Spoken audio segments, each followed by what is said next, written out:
Si Jiro ay isang kawawang talunan na hindi makahanap ng kasintahan na kanyang pinapangarap. Gayunpaman, nagbago ang lahat nang mapilitan siyang ikasal sa isang pekeng kasal kasama ang babaeng kinaiinisan niya sa kanyang klase, ngunit nauwi sa pagrisdito at pakikipagsesyon.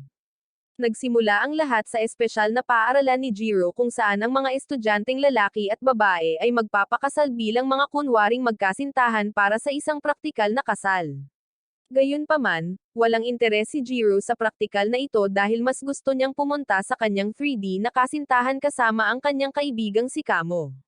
Nang sandaling iyon, ang pinakasikat na babae sa paaralan, si Akari, ay nagsabi sa mga talunan na lumayo sa kanyang daan habang dumadaan siya. Nagsimulang mahumaling si Kamo sa kung gaano siya kaganda, ngunit kinamumuhian siya ni Jiro dahil masama ang loob niya sa mga taong itinakwil ng lipunan tulad nila.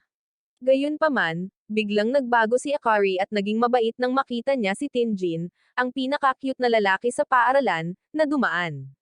Habang huminto si Akari para magpa-cute kay Tinjin, napagtanto ni Jiro na nagpapa-cute si Akari dahil umaasa siyang may pares kay Tinjin para sa praktikal na kasal. Kalaunan sa klase, kinabahan si Jiro sa pagpili ng magkasintahan nang mapansin ito ng kanyang crush na si Shiuri at tinulungan siyang mag-relax. Napagtanto ni Jiro na siya lang ang babaeng nakakausap niya nang hindi nababasa ang pantalon niya at umaasa siyang ipares siya rito. Pagkatapos nito, ipinaliwanag ng guro na ang mga nakatalagang magkasintahan ay magsasama-sama at mag-iipon ng puntos para magkasundo, ngunit nagbabala siya na ang mga dorm ay nilagyan ng mga kamera para maiwasan ang pagkamakulit ng mga estudyante. Nang marinig ito, nagsimulang mangarap si Jiro kung ano ang magiging pakiramdam ng pagpares kay Shiuri. Gayunpaman, dahil sa kanyang malas, napunta siya sa babaeng mula sa kanyang bangungot, si Akari. Agad na pinagbantaan siya ni Akari na tatapusin siya dahil sa paghahawa rito ng kanyang malas, ngunit sinabi ni Jiro na hindi niya kasalanan dahil may iba rin siyang mas gusto. Mabilis na nalaman ni Akari na may gusto si Jiro kay Shiuri, ngunit kinutya siya dahil sa pag-aakalang magkakaroon pa siya ng pagkakataon dito. Bigla, bumaba ang punto sa screen sa -3, dahilan para matarante si Akari. Isiniwalat niya na ang tanging paraan para magkasama silang dalawa ng kanilang mga crush ay ang magpanggap na nagkakasundo at makakuha ng ranggo, na magbibigay daan sa kanila na magpalit ng kanilang mga partner. Nagulat si Jiro, at tinanong kung posible iyon. Kaya, iniabot sa kanya ni Akari ang manual kung saan nalaman niya na maaari silang magpalit ng partner kung aabot sila ng rank A sa katapusan ng buwan.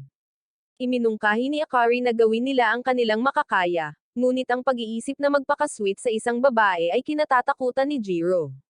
Nang maramdaman ito, kumapit si Akari sa kanya at bamulong ng ilang matamis na kalokohan sa kanyang tainga, na nagpagulat sa kanya. Dahil mas gumanda ang kanilang score, iminungkahi ni Akari na ituloy nila.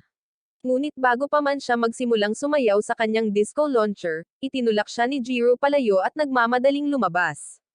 Sa labas, nakita ni Jiro si Shiuri na naglalakad kasama ang kanyang nakatalagang partner, si Tinjin, na nag-iwan sa kanya na labis na nalungkot dahil wala siyang laban sa isang gwapong lalaki. Ilang sandali pa, nakauwi na si Jiro kasama si Akari na pinapanood siyang magdalamhati sa nalalapit na pagkawala ng kanyang crush.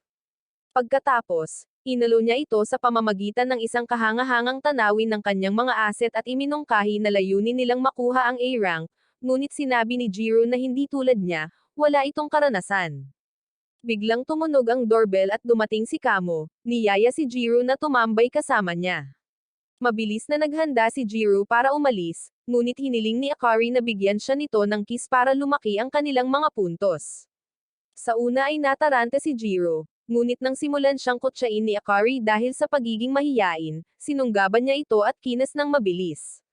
Pagkatapos ay umalis siya kasama si Kamo, namumula na parang talunan, habang si Akari ay nanatili sa bahay na hindi nakalock ang kanyang mga asset. Pagkalipas ng isang linggo, maagang dumating si Jiro sa paaralan nang mapansin niya sina Shiuri at Tinjin na naglalakad papasok na parang magjowa. Ngunit bago pa man niya mauntog ang ulo niya sa pader, pumasok ang kanyang guro at sinabihan siyang bumisita sa opisina ng faculty kasama si Akari mamaya sa araw na iyon. Nang tumingin muli si Jiro sa bintana, nakita niya si Shiuri na nakakapit kay Tinjin, at sinira ng paningin ang kanyang mood sa buong araw. Kaya, sa klase, umakto si Jiro na nalulumbay, umaasang mapapansin siya ni Shiuri, ngunit tuluyan na niyang binaliwala ang kanyang presensya. Pagkatapos ng klase nagsimulang umulan, ngunit tumanggi si Jiro na magbahagi ng payong kay Kamo kaya pakiramdam niya ay hindi siya mahilig sa rocket launcher. Nang sandaling iyon, dumating si Akari at inanunsyo na iiwan niya ang malungkot na sarili ni Jiro para magkaraoke kasama si Tinjin. Habang nakatayo siya para umalis, sinabihan siya ni Jiro na kailangan nilang makipagkita sa guro, ngunit sinabihan siya ni Akari na pumunta ng mag-isa at tumakbo palayo. Nagsimulang makaramdam ng sama ng loob si Jiro dahil walang nangangailangan sa kanya, kahit na tiniyak sa kanya ni Kamo na nabubuhay siya sa pangarap niyang buhay. Kalaunan sa opisina ng faculty, ipinakita ng guro kay Jiro ang kanyang mababang marka sa marriage practical at iminungkahi na magsimulang magkasundo sila ni Akari dahil ang pagpasa sa kurso ay kinakailangan para sa pagtatapos. Gayunpaman, alam ni Jiro na malamang na wala ng saysay ang lahat. Di nagtagal, umupo si Jiro sa labas at iniisip ang tungkol sa kanyang peking asawa na nakikipagsesyon sa karaoke nang dumating si Shiuri at umupo kasama niya. Habang nag-uusap sila, biglang kumapit si Shiuri sa kanya, iniisip na nakakita ito ng insekto, na nagpaisip kay Jiro na ganoon din ang nangyari kay Tinjin ng umagang iyon. Pagkatapos ay sinabi ni Shiuri kay Jiro na gusto niyang tawagin siya nito sa kanyang unang pangalan, na nagpamula sa kanya. Ngunit bago pa niya masabi ang mga salita, dumating si Tinjin para kunin si Shiuri, na sumire sa mod. Matapos maiwang mag-isa at malungkot si Jiro hanggang sa dumating si Akari dala ang kanyang payong. Habang pauwi, ikinalungkot niya na maaari sana niyang ibahagi ang payong kay Tinjin kung palihim na pumunta si Jiro sa sikat na lugar ng paaralan para wasakin si Shiuri, ngunit hinikayat niya si Jiro na huwag sumuko para sa kanilang dalawa. Kalaunan sa dorm, inihain ni Akari ang hapunan na inihanda niya, na ikinagulat ni Jiro, na inakala niyang para lang siya sa kwarto. Pagkatapos niyang kumain ng unang subo, napagtanto ni Jiro na masarap pala ito, kaya sinubukan niya itong pakainin, ngunit ilang pulgada lang ang pagitan ng kanilang mga labi. Gayunpaman, biglang tumunog ang telepono ni Jiro at nag-ambala ang sandali. Kinabukasan, nanaginip si Jiro ng isa sa mga maanghang na panaginip, ngunit nang malapit nang maging kapana-panabik ang mga bagay-bagay, may narinig siyang tumatawag sa kanya at nagising. Binuksan niya ang pinto at nakita si Akari, na nag-aya sa kanya na tumuloy sa kanya para sa gabing iyon. Di nagtagal, nanood sila ng horror movie ng magkasama, at nang maging nakakatakot ang mga bagay-bagay, napasigaw si Akari ng malakas. Tinanong ni Jiro kung bakit nila pinapanood ang pelikula. Kaya, ipinaliwanag ni Akari na sinabi sa kanya ng kanyang mga kaibigan na iyon ang pinakamahusay na paraan para makakuha ng maraming puntos. Nang sandaling iyon, inoff ni Jiro ang pelikula at sinabing hindi ito gagana, ngunit iginiit ni Akari na maaari silang makakuha ng mas maraming puntos sa pamamagitan ng pagdaig sa kanilang mga takot ng magkasama.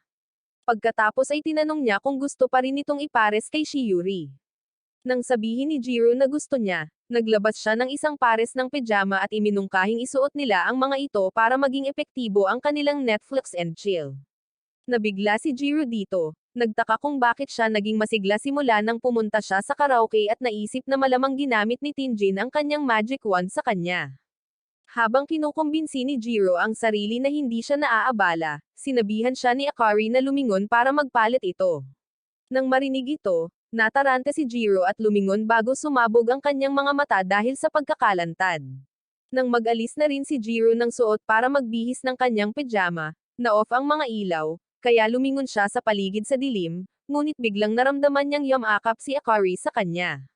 Dahil dito, natarante si Jiro at habang tumataas ang kanilang score sa board, napagtanto ni Jiro na natatakot si Akari, kaya binuksan niya ang kanyang flashlight, ngunit tinakpe ni Akari ang kanyang mga mata at tinawag siyang isang lalaking may kultura, habang sinabi ni Jiro na hindi sapat ang nakita niya para mabasa siya. Di nagtagal, tiningnan ni Jiro ang mga pinto ng kanilang silid at naisip na hindi ito mabubuksan hanggat hindi na ibabalik ang kuryente. Kaya, sinabihan siya ni Akari na bumalik sa kanya, na ikinagulat ni Jiro, na nagtaka kung bakit napakamapang-utos at makasarili nito. Nang sumama siya sa kanya sa sopa, yumakap si Akari sa kanya at sinabihan siyang magsabi ng isang bagay na masaya. Gayunpaman, Dahil agad siyang nalilito sa utak ni Jiro, sinabi ni Akari na iyon ang dahilan kung bakit hindi siya nakakakuha ng babae. Nang marinig ito, nagsimulang magsalaysay si Jiro ng isang nakakatakot na kwento, ngunit natigilan siya nang mapansin niyang tumahimik si Akari. Kaya, tinanong niya kung natatakot ba ito, at gumanti ito sa kanya ng mga pang-iinsulto habang idinagdag na, hindi tulad niya, marunong si Tinjin. Dahil wala na siyang ibang pagpipilian, inabot niya ang kamay ni Jiro sa hita nito at tinanong kung ayos lang na umasa sa kanya ng ilang sandali. Nagulat si Jiro, nataranta, inakala niyang sinusubukan nitong agawin ang kanyang joystick. Pagkatapos lang, nakita ni Akari ang isang aromatherapy candle na natanggap niya bilang regalo mula sa kanyang kaibigan. Ilang sandali pa, pinanood nilang dalawa ang pag-aapoy ng kandila habang nagbibigay ito ng matamis na amoy sa silid. Parang mahika, tiningnan ni Akari si Jiro ng berdeng ilaw, kaya niyakap niya ito at sinabing ang cute nito. Nang biglang bumalik sa dati ang katinoan ni Jiro, natarante siya, ngunit kumalma nang mapagtanto niyang natutulog ito. Pagkatapos ay sinabi niya na ang cute daw nitong tingnan kapag natutulog at hinawakan ang kamay nito bago nakatulog sa tabi niya. Lingid sa kanyang kaalaman, narinig pala ito ni Akari, kaya't nagtaka siya kung ano ang ibig sabihin nito. Kinabukasan, nalaman ni Jiro sa results board na nakakuha sila ni Akari ng ranggong B. Habang hinahype siya ni Kamo tungkol dito, dumating si Akari at napasigaw nang mapansin niyang nakakuha ng rank E sina Tinjin at Shiuri. Bagamat ayaw ni Jiro na magkasundo sina Shiuri at Tinjin, nag-aalala siya para kay Shiuri dahil masasayang lang ang kanyang pagsisikap kung mabibigo ito. Habang naguhugas ng kanyang bathtub at iniisip ito, nadulas siya at nahulog sa bathtub. Maya-maya, sa music room, tinanong ng kaibigan ni Shiuri na si Mei kung nababagabag ba siya sa pakikitungo ni Jiro or ng kanyang nabigong pagsasama. Bilang tugon, sinisi ni Shiuri ang kanyang mahinang kasanayan sa pakikisalamuha sa nabigong pagsasama. Samantala, sa dorm ni Jiro, nakipaglaban siya sa sipon at biglang nakatanggap ng text mula kay Akari na nagsasabing papasukin siya kapag pinatunog ang intercom. Pagkatapos ay inisip niya kung mananatili sa bahay si Shiuri kasama niya kung ipares siya rito. Sakto namang tumunog ang intercom, kaya nakarating siya sa pinto, ngunit nagulat siya nang makita si Shiuri, na nagtanong kung kumusta na ang kanyang pakiramdam. Sa isang restaurant sa paaralan, tumambay si Akari kasama ang kanyang mga kaibigan, ngunit napansin nila ang kanyang pagkabalisa, kaya tinanong nila kung iniisip niya si Tinjin. Kaya, hindi pinansin ni Akari ang tanong at iminungkahing kainin na nila ang kanilang pagkain. Habang nagkokomento ang kanyang mga kaibigan tungkol sa malambot na tekstura ng pagkain, biglang bumalik sa alaala ni Akari ang sandaling kinas siya ni Jiro at inalis ang ideya sa kanyang isipan. Nagulat, tinanong ng kanyang mga kaibigan kung mayroon ba siyang mga flashback mula sa karaoke night, ngunit sinabi sa kanila ni Akari na walang nangyari at nagtaka kung bakit pumasok sa isip niya si Jiro. Pagbalik sa dorm, nagpasalamat si Jiro kay Shiuri sa pagpunta at isiniwalat ni Shiuri na pumunta siya sa kahilingan ni Akari. Nang marinig ito, tahimik na nagpasalamat si Jiro kay Akari para sa walang kapintasang pagtulong habang ipinaalala ni Shiuri sa kanya kung paano niya ito minsang dinalaw noong may sakit ito at inalagaan. Bilang ganti, naglagay si Shiuri ng patch sa kanyang noo at nagbihis para magluto para sa kanya ng pagkain. Pagkatapos, dumating si Shiuri na may dalang isang mangkok ng pagkain, na nagpasigla kay Jiro, na agad namang kumuha ng mangkok at inubos ang laman nito. Gayunpaman, habang sumisigaw siya tungkol sa sarap nito, sinisisi niya ang sarili sa pagsira sa kanyang pagkakataong mapakain ni Shiuri. Pagkatapos, nagkomento si Jiro kung gaano kaswert si Tenjin na laging nasisiyahan sa kanyang luto, ngunit isiniwalat ni Shiuri na nagpapalitan sila sa pagluluto. Nabigla si Jiro, sinabi na si Akari ang nagluluto dahil hindi siya marunong magluto, at ito ang nag-udyok kay Shiuri na tanungin kung nagkakasundo sila. Pagkatapos ay isiniwalat ni Jiro na nakita niya ang mga resulta ng kanyang luto at sinabihan siyang tanungin kung kailangan niya ang kanyang tulong. Gayunpaman, nagpasalamat si Shiuri at ipinaliwanag na hindi siya komportable sa mga lalaki at nababalisa kapag iniisip niya ang tungkol sa kasal. Bukod pa rito, isiniwalat ni Shiuri na mas gusto niya sana si Jiro bilang asawa, na ikinagulat niya, ngunit sinabi niyang biro lang iyon. Mabilis siyang sinunggaban ni Jiro at hinikayat na maging kumpiyansa, ngunit bigla siyang natakot at nagtago sa ilalim ng kanyang kumot. Habang naghuhugas ng pinggan si Shiuri, napagpasyahan ni Jiro na pumunta lang siya dahil pinakiusapan siya ni Akari at inisip na maayos ang lahat sa pagitan nila ni Tinjin. Samantala, sa restaurant, sinabi ng mga kaibigan ni Akari na may mga chismis na iniiwasan ni Shiuri si Tinjin. Habang iniisip nila kung gumawa na sila ng aksyon ni Tinjin sa kama, tinanong nila si Akari kung ano ang gagawin niya bago nakawin ni Shiuri ang kanyang lalaki gamit ang kanyang mahiwagang asset. Sa dorm, nang makatulog si Jiro, yumuko si Shiuri para magnakaw ng kiss, ngunit tumigil, iniisip na mali ito dahil hindi sila kasal. Naalala niya ang pangako nila ni Jiro noon na manatiling magkaibigan kapag naghahanda na siyang lumipat kasama ang kanyang pamilya.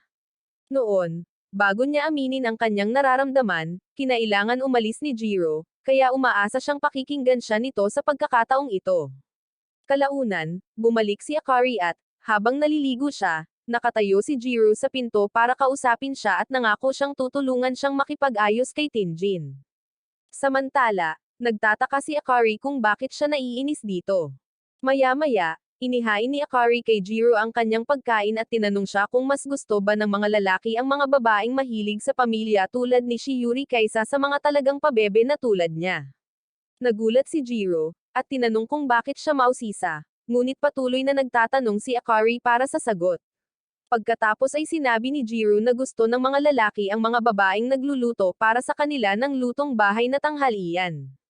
Nang sabihin niyang walang mag-aasam ng lutong bahay na pagkain mula sa isang taong tulad niya, kinurot ni Akari ang kanyang pisngi at sinabing gagana ito kung tutulungan niya ito. Sa mga sumunod na araw, si Jiro ang gumanap na katuwang sa cooking quest ni Akari. At habang gumagawa siya ng iba't ibang putahe, natikman niya ang mga ito at nagbigay ng mga review.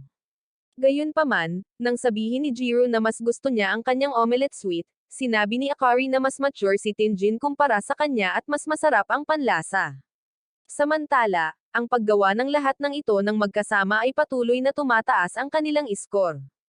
Noong oras ng tanghalian, hinati ni Jiro ang kanyang tanghalian kay Kamo, na nagkomento na siya ay biniyayaan ng isang babae na nagluluto at naglilinis. Nang tanungin niya ang mga Diyos dahil sa pagiging malupit sa kanya, itinuro ni Jiro na maayos ang kanyang kasal. Gayunpaman, hindi sumang-ayon si Kamo, na sinasabing ang kanyang kasal ay nasa life support. Habang ipinaliwanag niya na halos magkakasama sila ng kanyang partner, sinabihan siya ni Jiro na tingnan ang magandang panig. Dahil sa inis, tinitigan ni Kamo si Jiro at sinabing ang kanilang kasal ay walang pinagkaiba. Pagkatapos ay sinabihan niya si Jiro na payagan si Akari na i-swipe ang kanyang V-card. Pero nang sabihan siya ni Jiro na itigil na ang pagsira sa kanyang magandang asal, nag-alburuto si Kamo at tinanong si Jiro kung ano ang pakiramdam ng mamuhay kasama ang isang babae. Kaya, ipinaliwanag ni Jiro na dahil si Akari ay nagbibihis na parang isang Viva Max, karapat-dapat siyang bigyan ng Nobel Prize dahil sa pag-iingat ng kanyang launcher kung saan ito nararapat. Nang sandaling iyon, dumating si Akari at narinig ang pangalan nito, kaya tinanong niya kung ano ang kanilang pinag-uusapan, ngunit mabilis na lumihis ng pansin si Jiro. Pagkatapos ay humingi siya ng mga review tungkol sa kanyang nakapak na lunchbox. Pero nang magbigay si Jiro ng kanyang tapat na mga review, sinabihan niya itong ilabas ang kanyang mga gusto. Habang pabalik-balik sila, ikinatuwa ni Kamo ang panunood sa pagtatalo ng magkasintahan. Kinabukasan, nagising si Jiro sa amoy ng masasarap na pagkain at nakita si Akari na nag-iimpake ng isang lunchbox. Sinabi ni Akari na para kay Tinjin iyon, ngunit nang sabihin ni Jiro na gutom na siya, inalok siya nitong pakainin ng huling piraso ng rolled omelette, sinasabing ipinagmamalaki niya ang kanyang obra maestra. Gayunpaman, nang matikman ito ni Jiro, napagtanto niyang pareho lang pala ang lasa nito. Habang tumataas ang kanilang mga puntos, naisip ni Jiro ang kanyang pekeng asawa na nagluluto ng tanghalian para sa ibang lalaki at hindi na siya naging parang sapat na lalaki. Nang handa na si Akari, tiningnan ni Jiro ang kanyang damit at inisip kung gaano katagal siyang nagmukhang maganda para kay Tinjin habang nagbibihis ito na parang isang palaboy kapag kasama niya ito. Habang naghahanda siyang umalis, humingi si Akari ng kiss para sa pamamaalam, na nagbukas ng bagong takot kay Jiro. Nang ipaalala niya sa kanya na makikita niya ang kanyang crush, sinabi ni Akari na ang kiss na ito ang nagparamdam sa kanya ng kaligtasan noong huli. Naantig dito, yumuko si Jiro ngunit nailigtas muli ng pagtunog ng kampana. Pagdating sa pinto, nadatnan niya si Shiuri, na humingi ng tawad sa pagdating gamit ang kanyang dalawang binti. Sakto lang, kumuha siya ng isang pakete ng apple pie, sinabing samobra ang kanyang kinain. Nang matikman ito, nagkomento si Akari kung gaano kasarap ang mga ito, at isiniwalat ni Shiuri na ito ay isang kahilingan mula kay Tinjin. Gayunpaman, nang idagdag niya na mahilig sa matamis si Tinjin, sumulyap si Jiro kay Akari para sabihing tama siya, ngunit tumigil nang mapansin niyang hindi ito masaya. Nang makita ang nakabalot na tanghalian, tinanong ni Shiuri kung magpipiknak sila, ngunit habang nag-aabang si Jiro ng sagot, nagkomento si Akari na mukhang masarap ang mga apple pie. Nang umalis si Shiuri, pinagpistahan ni Jiro ang nakabalot na tanghalian. At nang magpasalamat siya kay Akari para sa pagkain, napansin niya ang pagtatampo nito. Kaya, umupo siya sa tabi nito at sinubukang pasayahin ito, ngunit sinabi ni Akari na wala na siyang ideya kung paano kukunin si Tinjin. Nagulat si Jiro nang makita siyang pinanghihinaan ng loob, itinuro ni Jiro na tense siya dahil lahat ng lalaki sa paaralan ay gustong pumasok sa kanyang plot armor. Nang mapagtanto niya kung ano ang sinabi niya, humingi siya ng tawad. Nang sandaling iyon, tinanong ni Akari kung sa tingin din ba niya ay maganda siya, dahilan para maisip siya ni Jiro sa isang maganda na sitwasyon. Ngunit nang sabihin niyang hindi pa niya ito naiisip ng ganoon noon, tinawag siya ni Akari na sinungaling at gumapang sa ibabaw niya. Habang nakatitig siya ng malalim sa kaluluwa nito, umupo siya sa launcher nito at tinanong kung mayroon ba itong mga iniisip na hindi maganda tungkol sa kanya. Natulala, natuon si Jiro sa kanyang mga assets at nauutol. Kaya, sinabi ni Akari na ibibigay niya ang kanyang kahilingan at malapit nang mag-alis ng kanyang damit.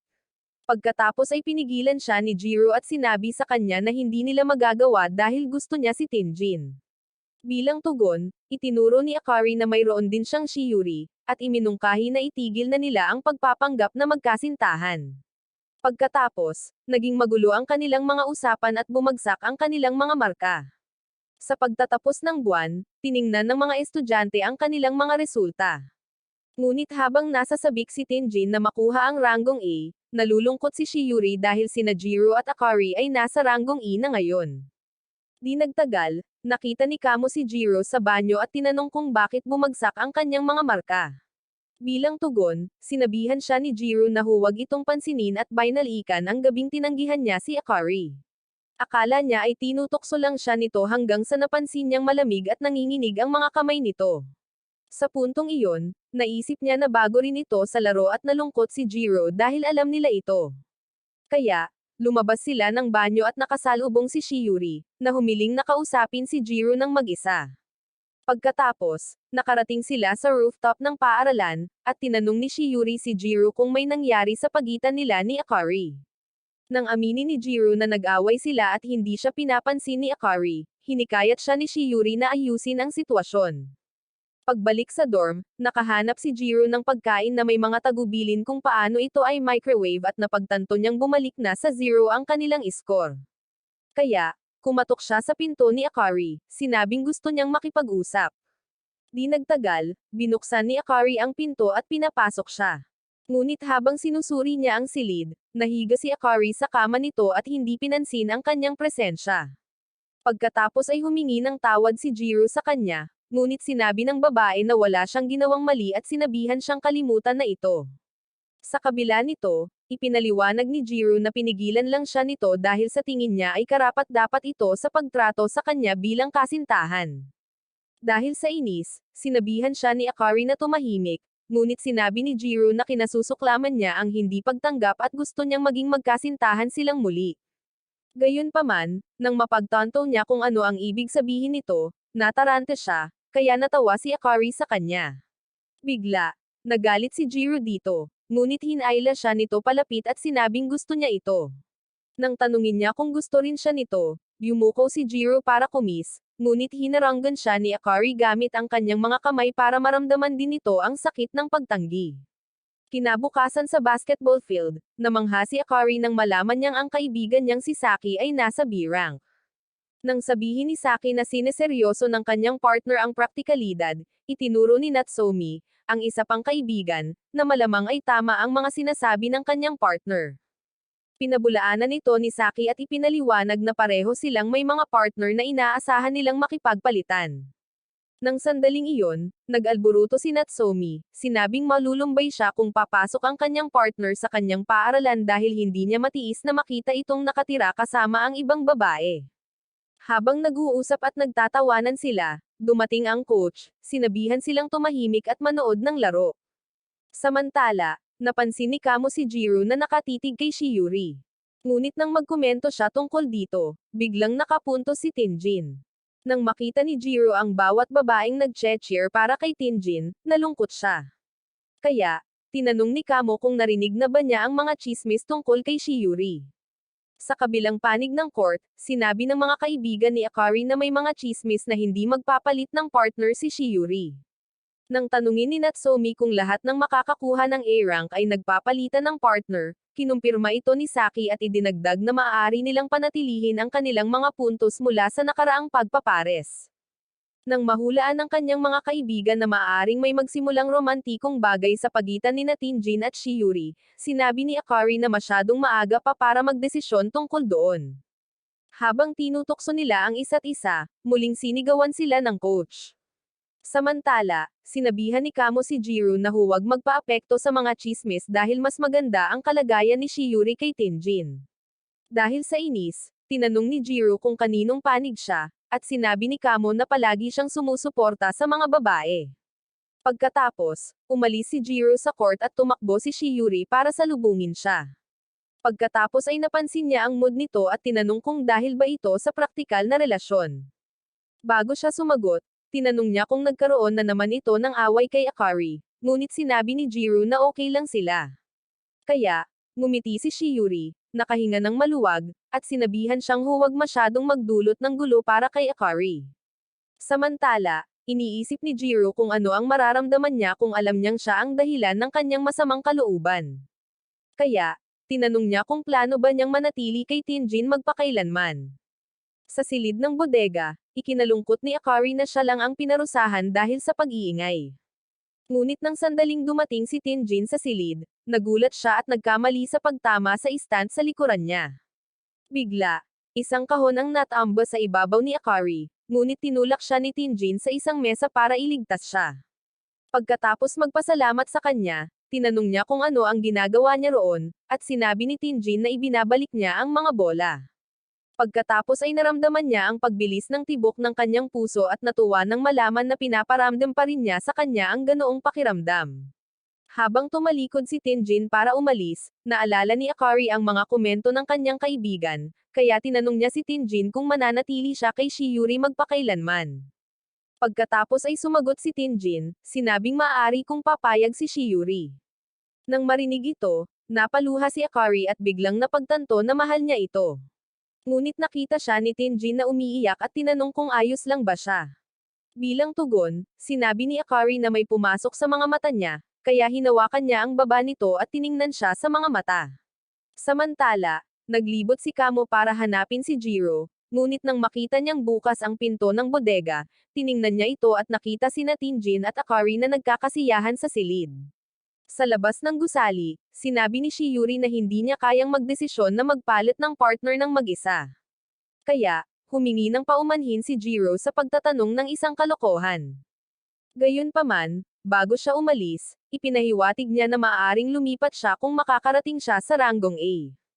Kaya, pinigilan siya ni Jiro upang mangakong makakarating siya sa ranggong A.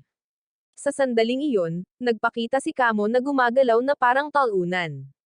Kaya, hinawakan siya ni Jiro at nanumpa na bubuwagan ang mukha nito kung hindi siya agad mawawala. Nang sabihin sa kanya ni Shiuri na magpahinga, humingi ng paumanhin si Jiro habang tinanong ni Kamo kung mayroon din silang mainit na sesyon.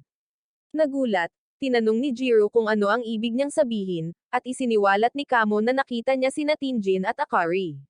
Ngunit bago pa siya magsalita, dumating sina Tinjin at Akari at tinanong kung ano ang kanilang ginagawa. Pagkatapos nito, iniabot ni Tinjin ang susi ng storage room kay Kamo gaya ng hiniling ng guro at huminto sandali para tanungin si Shiuri kung naipasa na ba niya ang form para maituloy ang marriage practical na magkasama. Bilang tugon, sinabi ni Shiuri na hindi pa niya naipasa. At dahil nakalimutan ni Tinjin, napagkasunduan nilang dalawa na ipasa ito ng magkasama. Pagkaalis nila, umalis din si Kamo. Ngunit nang lapitan ni Jiro si Akari para mag-usap, umalis ito, at iminungkahing pumunta na sila sa klase. Kalaunan sa klase, narinig ni Jiro ang mga kaibigan ni Akari na sinasabing umuwi na siya. Kaya, inilabas niya ang kanyang laro para magpatuloy sa paglalaro, ngunit napansin niyang nakapaligid sa kanya si Kamo. Kaya tinanong niya si Kamo kung ano ang gusto nito, at isiniwalat ni Kamo na nakita niya si Tinjin na kinikis si Akari. Nang dagdagan niya na ikinahiya ni Akari ito, hinarap ni Jiro ang laro nito at sinabing wala itong kinalaman sa kanya. Gayunpaman, nang umalis si Kamo, sumulyap si Jiro kay Tinjin at natuwa para kay Akari. Pag-uwi, nakita niya si Akari na nakahiga sa sopa at tinanong kung ayos lang ba ito. Ngunit dahil hindi siya pinansin nito, umupo siya sa tabi nito at humingi ng tawad dahil hindi siya si Tinjin. Nagulat si Akari, tinanong niya kung bakit niya binabanggit si Tinjin. Kaya sinabi ni Jiro na masaya siya para sa kanya dahil mas napalapit na ito kay Tinjin. Bilang tugon, sinabi ni Akari na masaya siya na nakausap niya ito, ngunit tinanong ni Jiro kung iyon ba ang dahilan kung bakit niya ito kinas.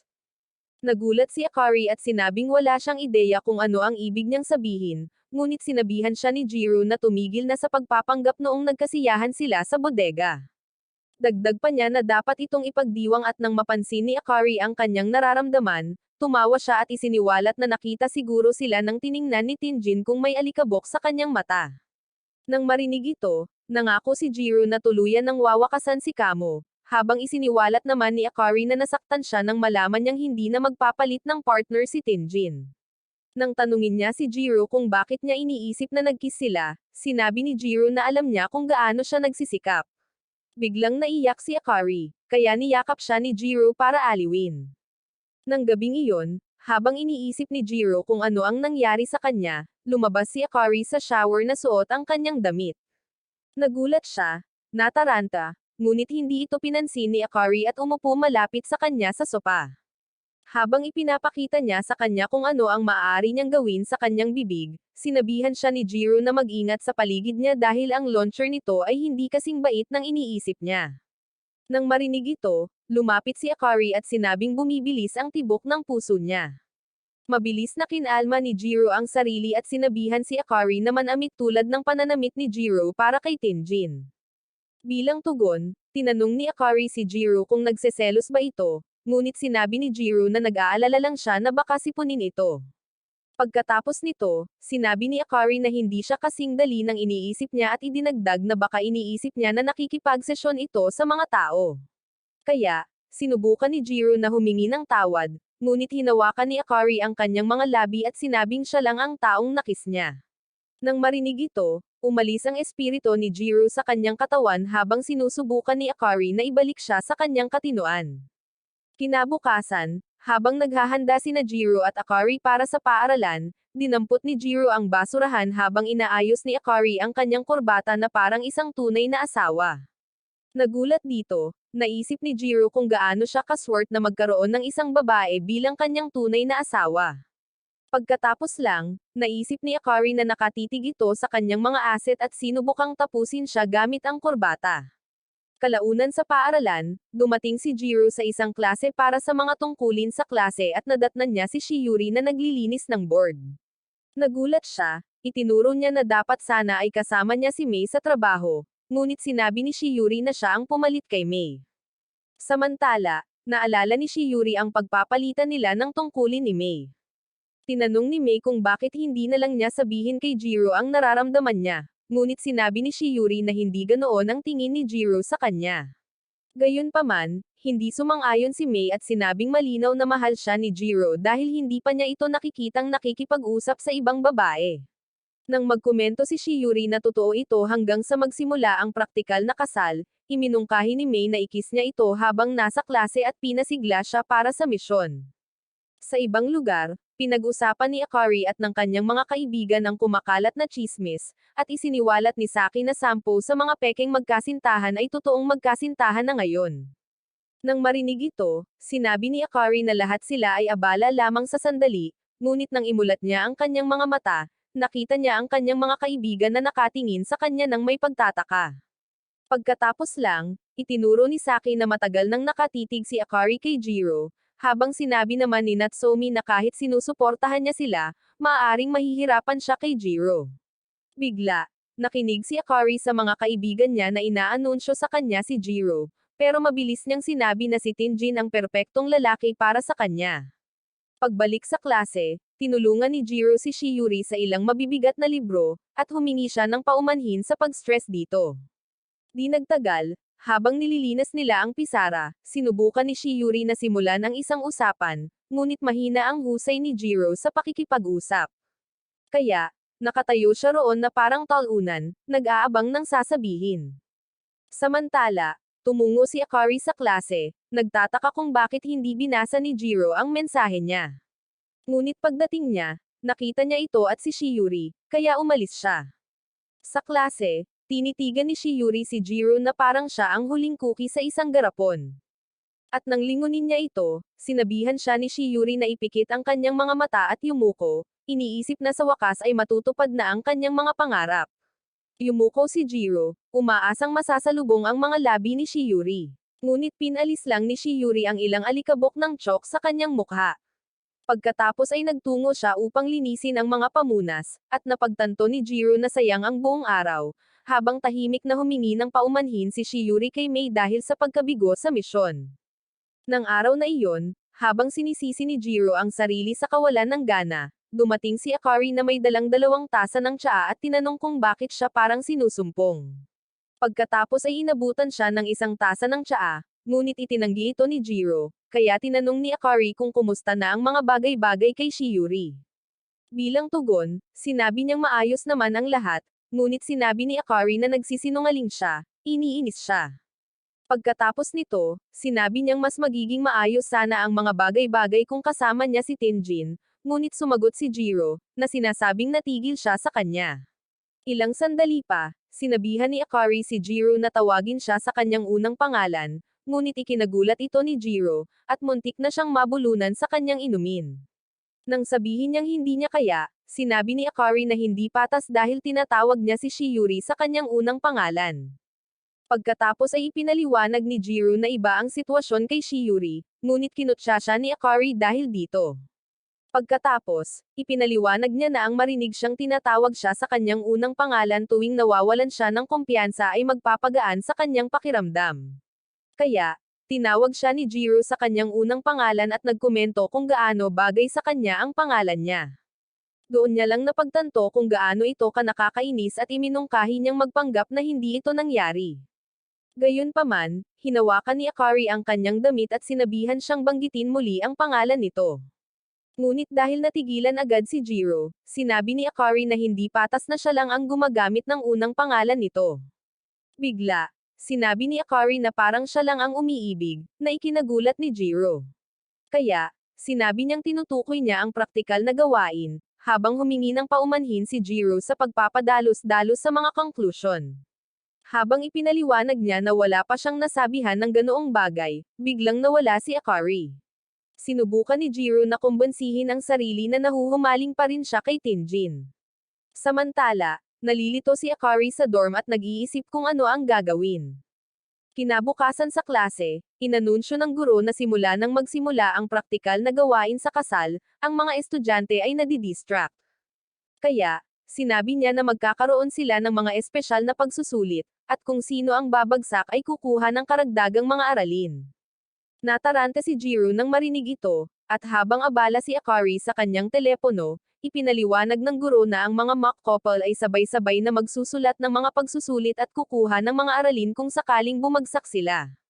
Nang marinig ito, kinabahan si Jiro sa kung ano ang mangyayari kung bumagsak siya at napaisip kung si Akari ba ay kasing talino niya. Pagkatapos ng klase, sinabihan siya ni Akari na bumili ng fabric softener pauwi. Kaya, sinubukan ni Jiro na banggitin ang pagsusulit, ngunit sinabi ni Akari na pupunta siya sa karaoke kasama ang ilang mga lalaki. Pagkatapos ay tinanong niya kung nagseselos ito, ngunit tinanong ni Jiro kung handa na ba siya para sa mga pagsusulit, at tiniyak niya sa kanya na magiging maayos din ang lahat. Pagkatapos ay iminungkahi ni Jiro na umuwi na sila habang sinasabi na ang parusa sa mga karagdagang aralin ay magtutulak lamang sa kanya palayo kay Tenjin. Sa ibang lugar, tinuruan ni Shiuri si Mei bilang paghahanda para sa mga pagsusulit. Kaya, nagpasalamat si Mei sa kanya at nagkomento na hindi tulad ng sports, kung saan siya ay may kumpiyansa, nahihirapan siya sa akademiko. Bilang pasasalamat sa kanya, inalok siya ni Mei na turuan kung paano kumis. Nataranta si Shiuri at namula, habang ipinaalala ni Mei sa kanya ang kanyang tungkulin sa klase kasama si Jiro. Samantala, sa dorm, sumigaw si Akari, sinasabing sisibog na ang kanyang utak. Ngunit nang patuloy na pinipilit ni Jiro na mag-aral siya, sinabi niyang nai-stress lang siya dahil kay Shiuri. Bigla, sumandal siya sa kanya at iminungkahi na gumawa sila ng isang bagay na masaya. Gayunpaman, tumanggi si Jiro na magpaloko dito. Kaya, ipinagpatuloy niya ang kanyang tutorial session. Kalaunan, nang matapos sila, nagpasalamat si Akari kay Jiro. At pagkatapos siyang biruin, nagkomento siya kung gaano nakakainis na mas matalino si Jiro kaysa sa kanya. Nang ipaliwanag ni Jiro na sila ay isang team, umupo si Akari sa pagitan ng kanyang mga binti at sumandal sa kanya habang tinatakot siya nito gamit ang kanyang mga plot armor. Lumaban si Jiro hanggang sa hindi na niya makayanan. Kaya, binaligtad siya nito na parang pancake at tinitigan si Akari na parang lalamunan ang plot armor nito. Gulat na gulat, sinabihan siya ni Akari na umatras, ngunit hinawakan ni Jiro ang kanyang mga pisngi habang gumagawa ito ng masasayang tunog. Biglang sumuko si Akari sa tukso, ngunit napansin niyang dumudugo ang ilong ni Jiro. Ilang sandali pa, kinutya ni Akari si Jiro tungkol dito at sinabing naiinis siya dahil sinusubukan niyang makuha si Shiuri. Bilang tugon, sinabi ni Jiro na tinutulungan din niya itong makuha ang gusto nito, sa pamamagitan ng pagtulong sa kanya sa kanyang pag-aaral. Doon lang napagtanto ni Akari kung gaano kalaki ang magbabago kung makukuha nila ang ranggong A. Kinabukasan, napansin ni Jiro na tumigil na si Akari sa pagtawag sa kanyang unang pangalan, ngunit tila hindi ito galit. Habang naghahanda sila para sa paaralan, nagtataka si Jiro kung ano ang nangyayari. Ngunit si Akari ay umakto ng normal at iminungkahing kumain sila ng ilang tsokolate na nakuha niya ng gabing iyon. Noong pahinga sa paaralan, nagsimula siyang maghanap sa internet ng mga pahiwatig tungkol sa kanyang problema sa kasal. Kaya, nahuli siya ni Kamo sa akto at nagulat nang makita ang kanyang mga kaibigan na naghahanap ng kaalaman sa crowdsource para sa kanyang kasal. Di nagtagal, tinanong ni Jiro si Kamo kung nakikipagtalo ba ito sa kanyang kapareha. At ipinaliwanag ni Kamo kung paano siya natahimik kamakailan at nahirapan dahil sa pagtatanong kung oras na ba ito ng kanyang buwan. Habang hinihiling ni Kamo na mas makipag-usap ang mga babae, nakatanggap si Jiro ng text mula kay Akari na nagtatanong sa kanya kung ano ang kanyang paboritong shampoo. Pagkatapos, nakita nila si Mei na dumudurog ng puso ng isang babae sa malapit at nagtago upang makita kung ano ang nangyayari. Kaya, pinanood nila si Mei na sinusubukang aliwin ang kanyang sawimpalad na tagahanga. Nang araw na iyon, naisip ni Jiro ang sitwasyon nila ni Akari at naalala ang gabing hiniling nito sa kanya na tawagin siya sa unang pangalan nito, ngunit kinukumbinsi niya ang sarili na masyado lang siyang nag-iisip. Sa bahay, nag-alis si Jiro ng damit at nagtaka kung ang pagtawag sa kanya sa unang pangalan nito ay makapagpapabalik sa normal ng lahat. Biglang sumugod si Akari sa kanya, na ikinagulat ni Jiro. Ipinakita niya sa kanya na pangwalo sila sa listahan ng mga resulta at niyakap siya, na tuwang-tuwa, ngunit sinabihan siya ni Jiro na hayaan siyang maligo. Pagkatapos, tinulungan ni Akari si Jiro na patuyuan ang kanyang buhok at nagkomento sa amoy ng kanyang bagong shampoo. Samantala, napagtanto ni Jiro na hindi na talaga siya tinatawag sa unang pangalan nito, kaya tinawag niya ito sa unang pangalan nito. Nang marinig ito, naging emosyonal si Akari at tinawag siya sa unang pangalan nito bago tinanong kung may gusto ba siya. Doon niya napagtanto na gusto nitong tawagin siya sa unang pangalan nito, kaya patuloy niyang tinawag ang unang pangalan nito habang namumula ito. Pagkatapos, ginamit ni Akari ang kanyang blower sa kanya habang sinasabihan niya itong huwag mahiya. Kaya, lumapit si Akari sa kanya at sinabing mas gusto niya na tawagin siya nito sa kanyang unang pangalan at idinagdag na kaunti na lang ang natitira nilang oras para maglaro ng magkasintahan. Sa ibang lugar sa locker room, tiningnan ni May ang listahan sa kanyang telepono at napansin niyang tumataas ang ranggo nina Akari at Jiro. Kaya, nakipagkita siya kay Shiuri at pinayuhan siyang gumawa ng isang bagay or mawawala sa kanya si Jiro. Habang iniisip ni Shiuri kung ano ang nangyayari, ipinaalala sa kanya ni May kung paano sila walang ginawang progreso noong duty sa klase at sinabing kailangan niyang malampasan si Akari para makuha si Jiro. Nang marinig ito, sinabi ni Shiuri na hindi ito madali, ngunit itinuro ni May na maaaring nagkiss sila at maaaring gumawa pa ng higit. Nang mag-alala si Shiuri tungkol dito, sinabi ni May na tutulong siya sa pag-aayos ng mga bagay-bagay para sa kanya. Ilang sandali pa, ipinaalam ni May kay Jiro na nakolap si Shiuri at iminungkahi na tingnan niya ito sa opisina ng nurse. Nang magtaka si Jiro kung bakit niya sinasabi iyon sa kanya, tinanong ni May kung nahihiya ba siyang aminin na may gusto siya sa kanya at inabutan siya ng inumin para ihatid sa kanya. Samantala, sa opisina ng nurse, naglagay si Shiuri ng kaunting makeup, inaasahan na darating si Jiro at ihahanda ang sarili para sa misyon. Pagdating ni Jiro, natuwa si Shiuri at humingi ng tawad sa pagpapaalala sa kanya. Inihatid ni Jiro ang inumin at sandwich para kay May, ngunit nakakita siya ng isa pang sandwich na nakaupo sa mesa sa tabi niya. Kaya, naisip niya na si Tinjin ang nagdala ng mga ito. Pagkatapos nito, itinuro ni Shiuri na maayos naman ang takbo ng mga bagay-bagay sa pagitan nila ni Akari simula nang mapunta sila sa ikawalong posisyon, ngunit sinabi ni Jiro na palagi pa rin silang nagtatalo. Nakakagulat, sinabi ni Shiuri na gusto rin niyang makipagtalo sa kanya, at idinagdag na hindi pa niya ito nakitang galit. Bukod pa rito, sinabi ni Shiuri na balisa siya dahil kinakabahan pa rin siya sa mga lalaki, habang ang ibang mga babae sa paligid niya ay mas mature na. Nang marinig ito, tinanong ni Jiro kung mayroon bang ginagawa silang interesante ni Tinjin. Gayunpaman, sinabi ni Shiuri na hindi pa nila ito nagagawa at idinagdag na kahit subukan niyang ikis ang isang taong mahal niya, matatakot sila dahil sa kakulangan niya ng kasanayan. Bilang tugon, sinabi ni Jiro na matutuwa siya kung siya iyon. Kaya, hiniling ni Shiuri sa kanya na magsanay kasama niya. Pagkatapos ay tinanong ni Jiro kung bakit niya ito tinatanong kung kasal na siya, ngunit sinabi ni Shiuri na siya lang ang taong maaari niyang tanungin. Kaya, sinabi ni Jiro na wala siyang pakialam, ngunit binalaan siya na isa rin siyang mag-aaral. Kaya, hinawakan niya ito at yumuko para sa isang kiss. Gayunpaman, pinigilan siya ni Shiuri sa huling minuto, sinabing hindi ito tama. Samantala, pumasok si Saki sa opisina, umaasang may idlip, ngunit nakita niya ang isang lalaki at isang babae doon, kaya umalis siya. Lumabas na, natapos ni Jiro at Shiuri ang kanilang ensayo sa pagkiss. Habang nagkikiss sila sa kama sa klinika, biglang bumalik sa dati ang katinoan ni Jiro at humiwalay sa kanya, sinabing aksidente lang ang nangyari bago siya umalis. Sa ibang lugar, nag-double text si Akari kay Jiro at nagtataka kung bakit hindi ito nagre-reply. At saka lang dumating si Saki at isiniwalat na nakakita siya ng isang lalaki at isang babae na gumagawa ng aksyon sa klinika. Habang nababaliw si Akari nang marinig ito, nakatanggap siya ng reply mula kay Jiro, na nagsabing nasa klinika siya para makita si Shiuri.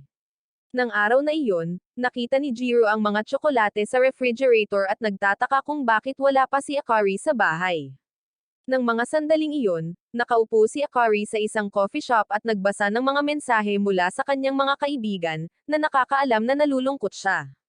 Saka lang, sinabihan ng manager si Mikan, kapatid ni Tinjin, na ay proseso ang order ni Akari at magdagdag ng kaunti dahil tila malungkot ito. Matapos matikman ang inumin, napasigaw siya tungkol sa tamis nito at napansin ang isang sulat na nakasulat sa tasa para pasayahin siya. Kaya, umuwi siya at naghintay sa pinto, iniisip kung talagang nakipag-ugnayan si Jiro kay Shiuri. Pagkatapos ay pumasok siya, umaasang makahanap ng ibang Jiro. Ngunit pagpasok niya, nalaman niyang nakatulog na ito habang naghihintay sa kanya. Para malaman kung nagkukunwari lang siya, lumapit at niyakap niya ito habang iniisip kung may ibang taong nagpahintulot na mag-swipe ng V-card niya. Kinaumagahan, natarante si Jiro nang makita niya si Akari na natutulog sa tabi niya. At nang subukan siyang batiin nito, dali-daling bumaba si Jiro sa sopa. Nang ituro niya nakitang-kita ang mga asset nito, tinakpan ni Akari ang sarili at sinabing inalis niya ang damit nito noong nakaraang gabi. Nang marinig ito, natigilan si Jiro at nakinig kay Akari na kinukot siya dahil sa pagkalimot sa lahat ng ginawa nito para sa kanya noong isang gabi. Bigla niya itong sinunggaban, natarante dahil nawala ang kanyang V-card at wala siyang maalala tungkol dito. Dahil sa kuryosidad, tinanong ni Akari kung ito ba ang una niyang ginawa at pinagbantaan siyang gugutuman siya hanggang masawi kung magsisinungaling siya sa kanya. Kaya, sinabi ni Jiro na ito ang unang beses niya at humingi ng tawad sa pagpapabigat sa kanya ng stress ng pag-swipe ng V-card. Pagkatapos lang, isiniwalat ni Akari na nagsisinungaling siya at tumawa habang natutulala siya. Nang tanungin niya kung bakit mukhang dismayado siya, sinabi ni Jiro na masakit malaman na wala pa rin siyang karanasan. Kaya, pinahit ni Akari ang kanyang mga tainga at sinabing hindi niya kailanman gagawin iyon kapag alam niyang nahuhumaling ito kay Shiuri. Mamaya sa paaralan, tumambay si Jiro kasama si Kamo sa rooftop ng paaralan, at tinanong ni Kamo kung may nangyari sa pagitan nila ni Akari dahil matagal na itong nasa rooftop nitong mga nakaraang araw. Bilang tugon, sinabi ni Jiro na walang espesyal na nangyari, ngunit bumalik sa alaala niya ang mga asset ni Akari. Sa ibang lugar, gumawa si Shiuri ng class duty at nag-isip ng paraan para magtapon ng basura. Nang sandaling iyon, dumating sina Saki at Natsume at nag-alok na tulungan siya habang iniisip kung paano napunta sa kanya ang trabaho. Mabuti na lang at dumaan sina Jiro at Kamo, kaya tinawag sila ng mga babae para pumunta rito, ngunit nagtalo ang mga talunan kung sino ang tinutukoy nila. Pagkatapos ay sinabi ni Saki na pareho niya silang tinutukoy at tinanong sila kung kailangan ni Shiuri ang kanilang tulong. Habang nasa sabik si Kamo na tulungan ang mga babae, naglakad si Jiro sa likuran niya dahil medyo awkward ang mga bagay sa pagitan nila ni Shiuri. Pagkatapos nito, iminungkahi ni Saki na magsama-sama sila para magtapon ng basura, kaya ipinarace niya si Jiro kay Shiuri. Gayunpaman, sinabi ni Shiuri na mas gugustuhin niyang dalhin ang basura kasama si Saki, na nag-iwan kay Jiro na labis na nalungkot. Nang mapansin ang reaksyon nito, sinabihan ni Kamo si Jiro na gumamit ng palikuran sa gym kung gusto nitong umiyak. Pagkatapos ay itinuro ni Saki na walang sino man ang gustong makipagpares sa isang talunan, ngunit napansin niya si Shiuri na mukhang emosyonal. Kalaunan, habang tumatambay si Akari kasama ang kanyang mga kaibigan, sinabi ni Saki at Natsume na may sasabihin sila sa kanya, ngunit dahil walang gustong mauna, naglaro sila ng bato-papel gunting para makapagdesisyon. Kaya, nauna si Saki at tinanong si Akari kung ano ang tunay niyang nararamdaman para kay Jiro. Ngunit nang magsimulang mautal si Akari, sinabi ni Saki na masakit makita siyang nalilito. Pagkatapos lang, tinanong ni Natsume kung ano ang nararamdaman niya para kay Tenjin at itinuro na hindi na siya nahuhumaling tungkol kay Tenjin tulad ng dati. Bilang tugon, sinabi ni Akari na maayos na ang pagsasama ni Tenjin at ayaw niyang maging isang taga-sira ng tahanan. Sinabi ni Saki na hindi niya sinisira ang mga bagay-bagay dahil lahat ay nagsisikap lamang na magmukhang maganda para sa praktikal na buhay. Bukod pa rito, sinabihan nila siyang huwag magwala sa mod dahil ganoon din ang magiging kilos ni Jiro kung may kasama siyang ibang babae. Habang iniisip niya ito, niyakap siya ng kanyang mga kaibigan para pasayahin siya. Pagkatapos nilang maghiwalay, tinanong ni Natsume si Saki kung nagde-date sina Jiro at Shiuri, ngunit sinabi niyang hindi niya alam at idinagdag na malamang na may nangyari sa pagitan nila. Pagkatapos ay tinanong ni Natsume kung ano ang gagawin nila kung pipiliin ni Akari si Jiro sa kalaunan, at sinabi ni Saki na ayos lang basta't malinaw sa kanya ang gusto niya.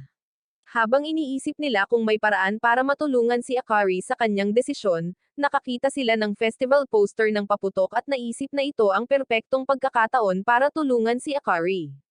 Sa araw ng festival, pinasuot ni Akari kay Jiro ng kanyang yukata.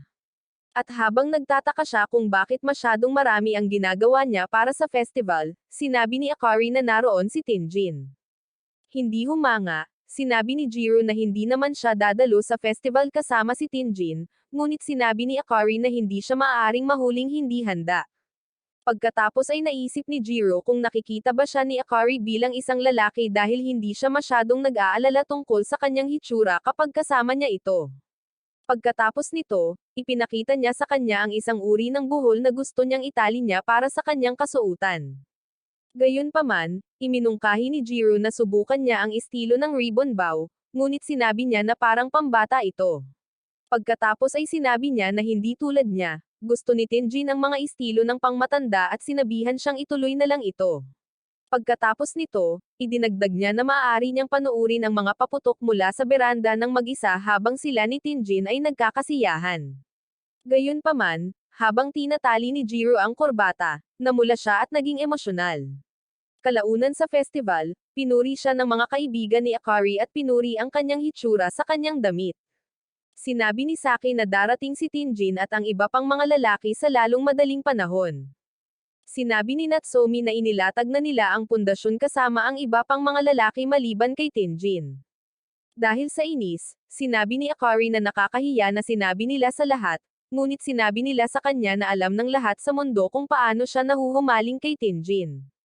Pagkatapos nito, sinabihan nila siyang subukang lumapit kay Tenjin at hikayatin siyang maging kumpiyansa, ngunit nakaramdam ng pagkakasala si Akari sa pakikipagkita kay Tenjin sa isang damit na isinuot ni Jiro sa kanya.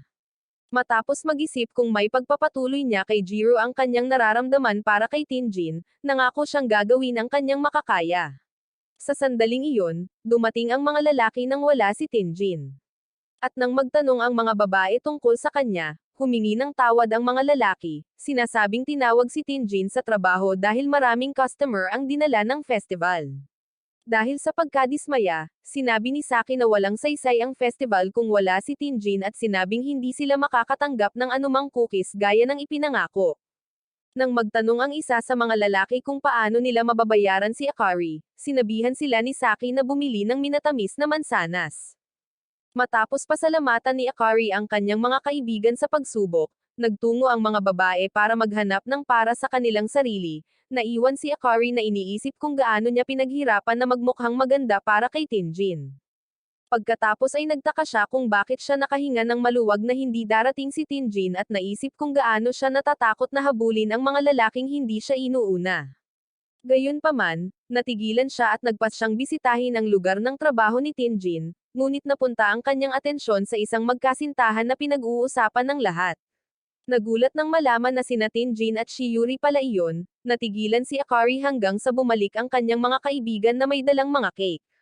Nang ituro nila na namumutla siya, sinabi ni Akari na pagod lang siya, kaya iminungkahi ng kanyang mga kaibigan na umuwi na siya. Pagbalik sa dorm, naisip ni Jiro ang komento ni Akari tungkol sa pagsasaya kay Tenjin at naisip na malapit na siyang ma-friendzone pagkatapos ng marriage practical. Nang sandaling iyon, nakatanggap si Jiro ng tawag mula kay Akari, at nang sagutin niya ito, nagsimula siyang umiyak sa telepono. Mabilis na nagpanik si Jiro, tinanong kung nasaan siya habang nagmamadali siyang hanapin siya. Laking gulat niya nang makita niya itong umiiyak sa may pintuan at hinayaan itong umiyak sa kanyang mga bisig. Ilang sandali pa, pinanood nila ang mga paputok mula sa beranda, at sinabi ni Akari na natutuwa siyang suot niya ang yukata. Sinabi ni Jiro na mahirap sigurong huminga sa damit at sinabihan siyang alisin ito, ngunit sinabi ni Akari na sinusubukan niyang makita kung ano ang nasa ilalim ng kanyang damit. Pagkatapos nito, tinanong niya si Jiro kung ano ang iniisip niya tungkol sa kanyang damit, at sinabi ni Jiro na mas maganda sana ang hitsura niya kung may ibang buhol. Kaya, inilagay niya ang kamay nito sa kanyang baywang at hiniling dito na ulitin ang kanyang buhol. Gayunpaman, nagustuhan niya ito, na ikinagulat ni Jiro dahil unang beses niyang nakahawak sa baywang ng isang babae. Sinubukan ni Jiro na ayusin ang buhol, ngunit nalito siya. Kaya, nagpa siya si Akari na tingnan ang kanyang telepono para sa mga gabay, ngunit hindi niya ito sinasadyang mahulog. Mabuti na lang at nasalo ni Jiro ang telepono at niyakap siya ng mahigpit.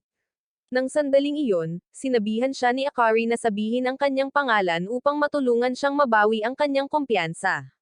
Habang paulit-ulit niyang binabanggit ang kanyang pangalan, nagulat sila sa mga paputok at nagkomento kung gaano ito kaganda.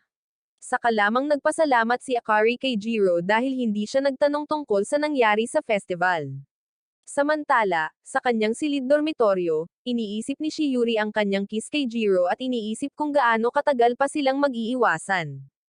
Kasabay nito, Nagbabad si Jiro sa paliguan, iniisip ang pagdiriwang ng mga paputok at nagtataka kung bakit determinado pa ring magpalit ng partner si Akari kung ganoon na lang siya kayak.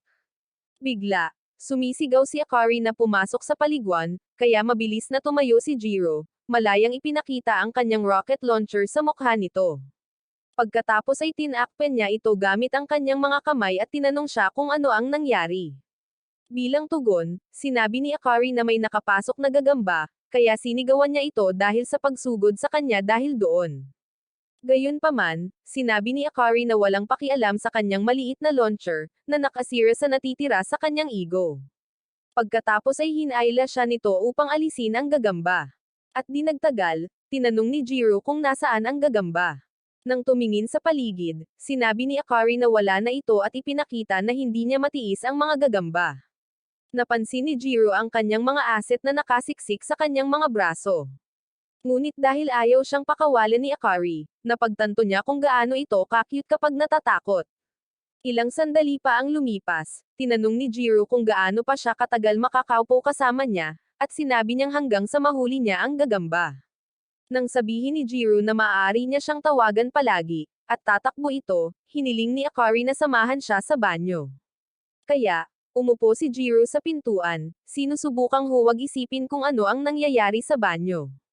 Nang lumabas si Akari, humingi ng tawad sa paghihintay sa kanya, sinabi ni Jiro na magbabanyo din siya.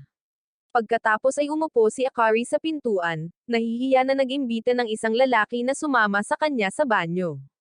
Pagkatapos ay naisip niya na hindi kailanman tatanggihan ni Jiro ang alinman sa kanyang mga kahilingan, at natuwa na ito ang kanyang kapareha dahil mas gugustuhin niyang masawi kaysa hilingin ito kay Tinjin.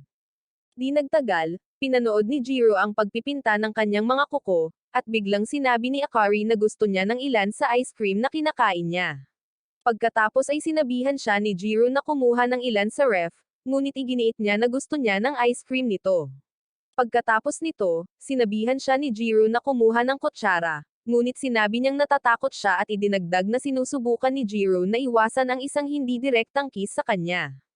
Pagkatapos, tinanong ni Akari si Jiro kung ano ang mangyayari kung nagkita sila sa ibang lugar, at sumagot si Jiro, na sinasabing hindi sila mag-uusap. Pagkatapos ay sinabi ni Akari na masama ang lalaki at idinagdag na gugustuhin niyang makilala ang isang bersyon niya na hindi niya asawa. Nang sabihin ni Jiro na ang ibang mga magkasintahan ay dapat ding ganoon, itinuro ni Akari na ang ilan sa kanila ay totoong nagde-date. Kaya iminungkahi niya na subukan din nilang mag-date, na nag-iwan kay Jiro na gulat, ngunit sinabi ni Akari na nagbibiro lang siya, na nagpaisip kay Jiro kung ano ang sasabihin niya kung seryoso siya. Bigla, nakita ni Akari ang gagamba sa kurtina at nataranta habang pinipisil ang mga kamay ni Jiro sa pagitan ng kanyang mga asset at hita. Agad na tumaas ang temperatura ni Jiro habang sinusubukan ni Akari na alisin siya sa takot. Matapos maalis ni Jiro ang gagamba, tinanong niya si Akari kung ano ang gagawin nito kung galit ang tunay niyang asawa sa mga insekto, at sinabi nitong tatawagan niya ito. Habang pinipigilan ni Jiro ang pagtibok ng kanyang puso, nagpaalam na sa kanya si Akari. Nang gabing iyon, habang humihilik si Jiro, nanatiling gising si Akari, hiniling na sana ay maabot niya ito sa pamamagitan ng dingding. Samantala, nakatayo si Shiuri sa beranda ng kanyang dorm nang dumating si Tinjin, tinatanong kung ano ang iniisip niya. Pagkatapos ay inalok niya na gumanap bilang therapist, kaya pumasok sila sa loob, kung saan isinalaysay ni Shiuri ang kanyang sitwasyon kay Jiro, nagkukunwaring kaibigan niya ito. Nang sabihin niyang hindi alam ng kanyang kaibigan kung ano ang dapat maramdaman pagkatapos ng insidente ng kiss, bigla niyang nakita si Tinjin na natapon ang kanyang inumin sa kanyang sarili habang nawawala sa usapan, kaya inalok niya ito ng tuwalya para patuyuan ang sarili. Pagkatapos, pinayuhan siya ni Tinjin na gawin ang gusto niya at huwag maghintay hanggang sa huli na ang lahat tulad ng ginawa niya. Nang marinig ito, nagpasalamat si Shiuri kay Tinjin at sinabing natutuwa siyang naipares siya sa kanya. Kinabukasan sa paaralan, sinubukan ni Shiuri na tulungan si Mei na pumili ng damit para sa isang date, ngunit hindi tumigil si Mei sa pag-uusap tungkol sa kung gaano ito kaganda kay Shiuri. Maya-maya, sinabihan ni Mei si Shiuri na pumili ng isang bagay na magugustuhan niya dahil siya ang makakakita nito sa kanilang susunod na movie date. Nagulat si Shiuri, sinabi niyang alam na niya ngayon ang nararamdaman ng kanyang mga tagahanga, ngunit sinabihan siya ni May na yakapin si Jiro at sabihin dito na magiging maayos din ang lahat.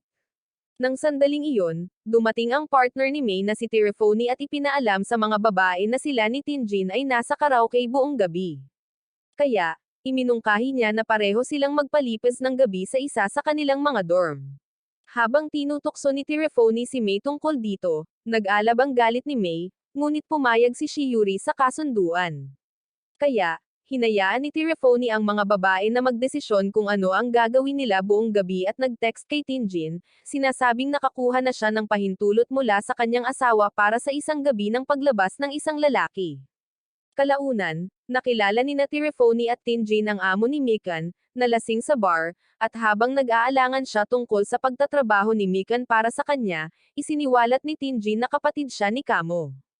Samantala, pinlano ni Shiuri at May ang kanilang sleepover, ngunit nang imungkahi ni Shiuri na matulog sila sa iisang kama, sinabi ni May na sa sahig siya matutulog. Pagkatapos ay sinabi ni Shiuri na maaari silang gumamit ng sofa at matulog ng magkasama pagkatapos maligo. Gayunpaman, nabulunan si May sa kanyang inumin. Matapos niyang sabihin na ayos lang siya, sinabi ni Shiuri na gusto niyang makita ang mga lumang larawan ni May, ngunit sinabi ni May na mga larawan lamang ng pamilya ang mayroon siya. Nang tanungin niya si Shiuri kung mayroon siyang mga lumang larawan, sinabi ni Shiuri na mga lumang larawan lamang nila ni Jiro ang mayroon siya. Bigla, tiningnan ni May ang kanyang telepono at sinabing kailangan niyang kanselahin ang kanilang mga plano para sa isang lakad. Sa ibang lugar, naghapunan si Jiro kasama si Kamo, na nagreklamo tungkol sa madalas na nakikita ang mukha nito. Nang ipaalala ni Jiro kay Kamo na inimbitahan siya nito, nagreklamo si Kamo na hiniling sa kanya ng kanyang asawa na kumain ng hapunan sa ibang lugar. Nagulat, tinanong ni Jiro kung okay lang ba sila, pero nag-alburuto si Kamo, hiniling na sana ay magkaroon siya ng isang babae na katulad kay Jiro at magkaroon din ng aksidenteng kissing moment. Samantala, umuwi si Shiuri habang iniisip ang kiss niya kay Jiro, pero natigilan siya nang makita niya ang salitang kiss sa isang karatula. Nagkataon na ang karatula ay nasa harap ng isang restaurant kung saan masyadong sineseryoso ni Kamo at Jiro ang bro date, pero hindi niya ito napansin at naglakad palayo. Mabilis na pinabagsak ni Jiro si Kamo at hinabol si Shiuri para magpaliwanag. Nang maabyutan niya ito, sinabi ni Jiro na hindi ito ang iniisip ni Shiuri, na ikanalito ni Shiuri, na nagulat nang makita siya. Nang sabihin niyang aksidente lang, inakala ni Shiuri na ang kanilang kiss ang tinutukoy niya at sinabing ayos lang ito. Nang sisihin ni Jiro si Kamo sa sitwasyon, pareho nilang napagtanto na magkaiba ang kanilang pinag-uusapan. Kaya, nag-alok si Jiro na tulungan siya sa kanyang ginagawa, at habang papunta sila, itinuro ni Shiuri na parang magkasintahan sila. Nang sandaling iyon, binanggit niya ang isyu ng kiss, at nang humingi ng tawad si Jiro, sinabi niya rito na hiniling niya rito na turuan siya dahil gusto niya ito. Biglang naglapit muli ang kanilang mga labi, ngunit natigilan si Shiuri sa pagkakataong ito at sinabing, malamig na ang panahon. Sa pagtatapos ng termino, sinabihan ng guro ang mga estudyante na huwag magpadala sa matinding pagod ngayong summer break dahil may grading pa rin sila. Samantala, naisip ni Jiro ang kasal niya kay Akari at iniisip kung ano ang gagawin ni Shiuri para sa summer break. Pagkatapos, tiningnan niya ang isang live-in summer job poster na nakuha niya mula kay Kamo, na nagpaliwanag na ang kafe ng kanyang kuya ay nagpapatakbo ng isang pop-up shop bilang isang summer event. Nang tanungin ni Jiro kung tatanggapin niya ang trabaho, sinabi ni Kamo na kailangan niya ng pera, kaya tinanggap niya ang trabaho at nag-apply para kay Jiro. Nang marinig ito, natarante si Jiro, sinabing hindi siya magaling magserbisyo sa mga customer. Bigla, sinabi ni Kamo na nagtataka siya kung paano siya nakaligtas sa trabaho bilang isang introvert.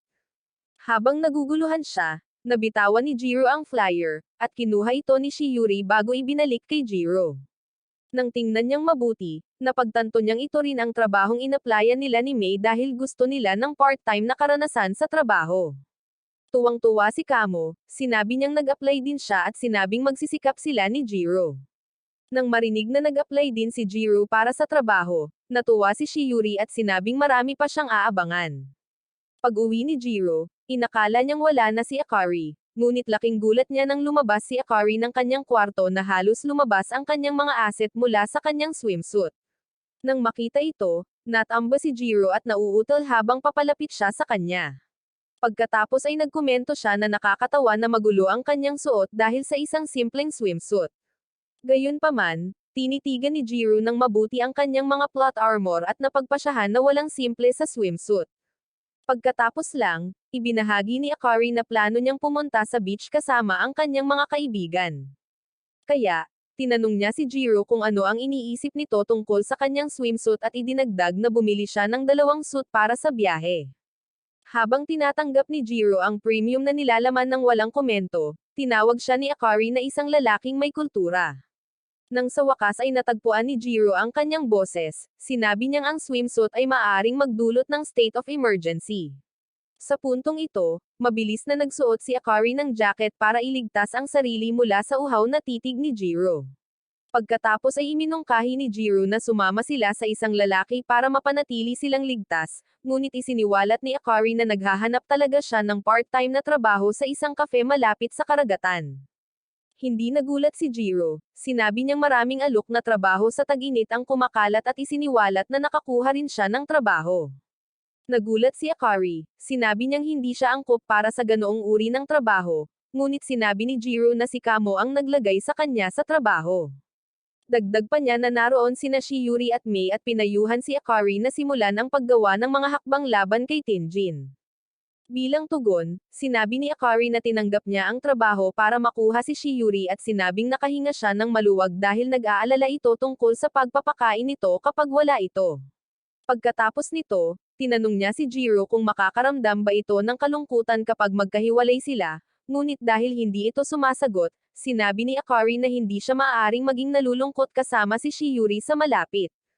Bigla, umupo siya sa tabi ni Jiro at sinabihan itong aminin na mamimiss niya ito, ngunit sinabi ni Jiro na ang trabaho ay tatagal lamang ng 3 araw at makakasama nila ang kanilang mga magulang pagkatapos. Inis na sinabihan siya ni Jiro na bumaba sa kanya, ngunit tumanggi siyang magpatinag at sinabihan siyang aminin na mag-iisa siya kung wala siya. Pagkatapos ay hinailan niya ito at sinubukang durugan gamit ang kanyang mga plot armor. Kaya, nagmakaawa si Jiro na maging mahinahon sa kanya, at biglang yumuko si Akari sa kanya, sinasabing nagre-recharge na siya.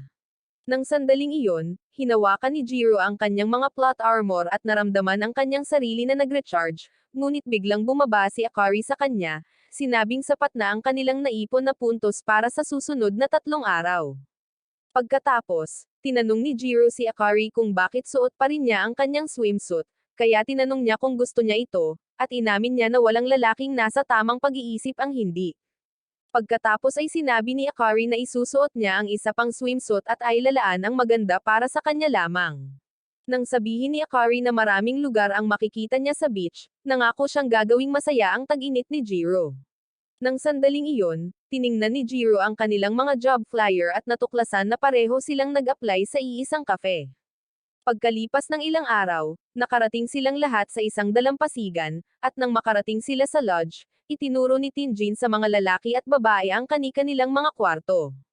Kaya, pumasok sila sa loob at nasa sabik na tingnan ang mga kwarto. Pagkatapos, sinubukan ng lahat ang kanilang mga uniforme at nagustuhan ang mga ito maliban kay Mei, na nagsabing nahihiya siya. Gayunpaman, sinabi ni Shiuri na maganda ang hitsura niya, na nagpamula sa kanya. Pagkatapos, ipinakilala sila sa tindahan, at ipinaliwanag ng manager na maghihiwalay sila sa pagitan ng kusina at sahig. Pagkatapos ay iminungkahi niya na makipagpares sila sa ibang mga empleyado. Habang iniisip ni Kamo na maghanap ng babae sa trabaho, nilapitan ni Shiuri si Jiro at tinanong kung maaari silang magtulungan sa kusina, kaya pumayag siya. Sa ibang lugar, ipinakita ni Tenjin kay Akari ang mga bagay-bagay at naisip na mabilis siyang matuto, habang pinapanood ni Tirefoni, na naabala sa pagtuturo kina Saki at Natsomi. Nang sandaling iyon, nagkomento si Natsomi na may nakita siyang bagay na magugustuhan ni Akari, na biglang nakakuha ng atensyon ni Tirefoni. Nang makita ito, tinawag siya ni Saki na isang talunan at sinabing hindi niya kailanman mananalo sa sinumang babae sa pamamagitan ng pagtitig sa kanila. Sinabi ni Natsomi na nakakainis kapag ang babaeng mahal niya ay umiibig sa kanyang kaibigan nang tanungin nito kung ano ang gagawin niya kapag nagsimula ng mag-date sina Akari at Tenjin. Sinabi ni Tirefoni na hindi ito mangyayari.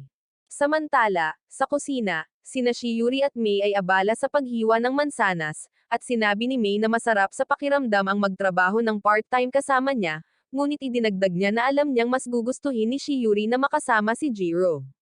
Kaya, tinawagan niya ito para tulungan silang kumuha ng isang bagay sa isang mataas na stand at umalis para bigyan sila ng kaunting privacy. Samantala, sa kusina, hiniling ni Jiro kay Shiuri na turuan siya kung paano maglagay ng cream sa mga tasa. Kaya, ipinakita niya sa kanya kung paano ito gawin, ngunit hindi ito nagawa ni Jiro ng tama. Nang sandaling iyon, nagpasya siyang kausapin siya, ngunit nang suportahan niya ang braso nito gamit ang kanyang mga asset, natapon ni Jiro ang kanyang cream sa buong mukha nito. Mabilis na kumuha si Jiro ng pamunas, at habang sinusubukan niyang linisin ang mukha nito, nakiliti si Shiuri at sinabihan itong tumingin sa kanyang mga mata. Bigla silang yumuko para mag-kiss, ngunit tumigil si Shiuri nang mapagtanto niyang may nakatingin sa kanila. Nang sandaling iyon, pumasok sina Saki at Natsume sa kusina para kunin ang kanilang kailangan. Pagkatapos nito, humingi sila ng paumanhin sa pagsira ng sandali at umalis, dahilan para mapahiya sina Shiuri at Jiro. Ilang sandali pa, tumungo ang mga babae sa dalampasigan suot ang kanilang mga swimsuit habang sina Jiro at Kamo ay nagsusuot ng casual na kasuotan.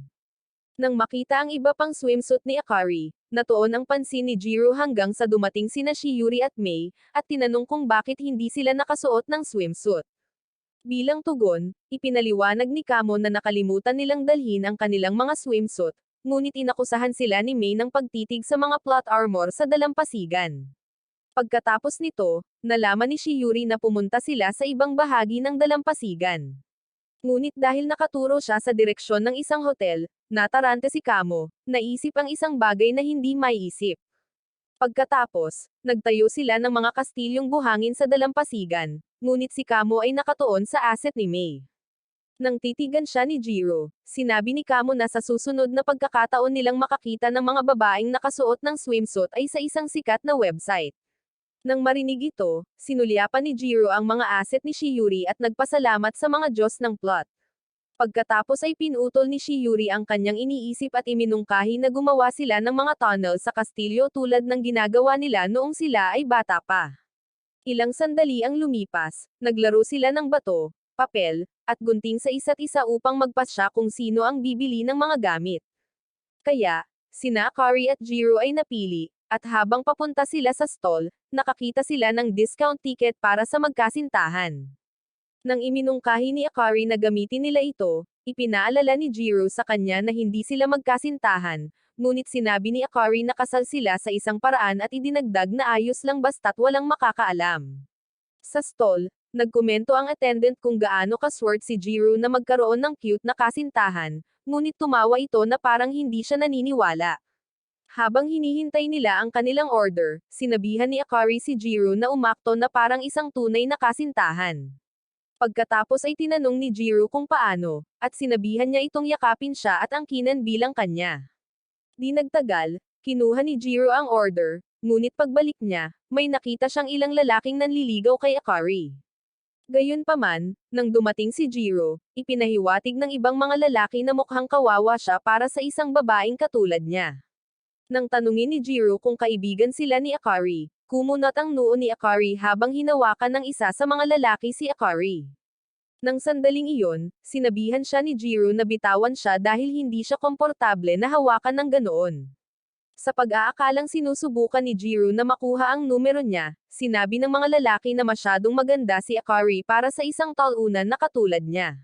Sa puntong ito, hinayla ni Jiro si Akari sa kanyang mga bisig at sinabing asawa niya ito, na ikinagulat ng mga lalaki, na humingi ng tawad at naghangad ng kabutihan sa kanila. Pagkaalis nila, humingi ng tawad si Jiro kay Akari dahil sa hindi pag-iisip ng mas magandang kasinungalingan. Pero sabi ni Akari, ayos lang sa kanya na tawaging asawa niya. Pagkatapos ay sinabihan niya itong tumigil na sa paghingi ng tawad sa lahat ng bagay or hindi siya makakahanap ng babae. Kalaunan, sumama sina Shiuri at Mei sa iba pang mga babae sa paliguan at narinig silang nag-uusap tungkol sa kanilang mga paghihirap at kanilang mga relasyon.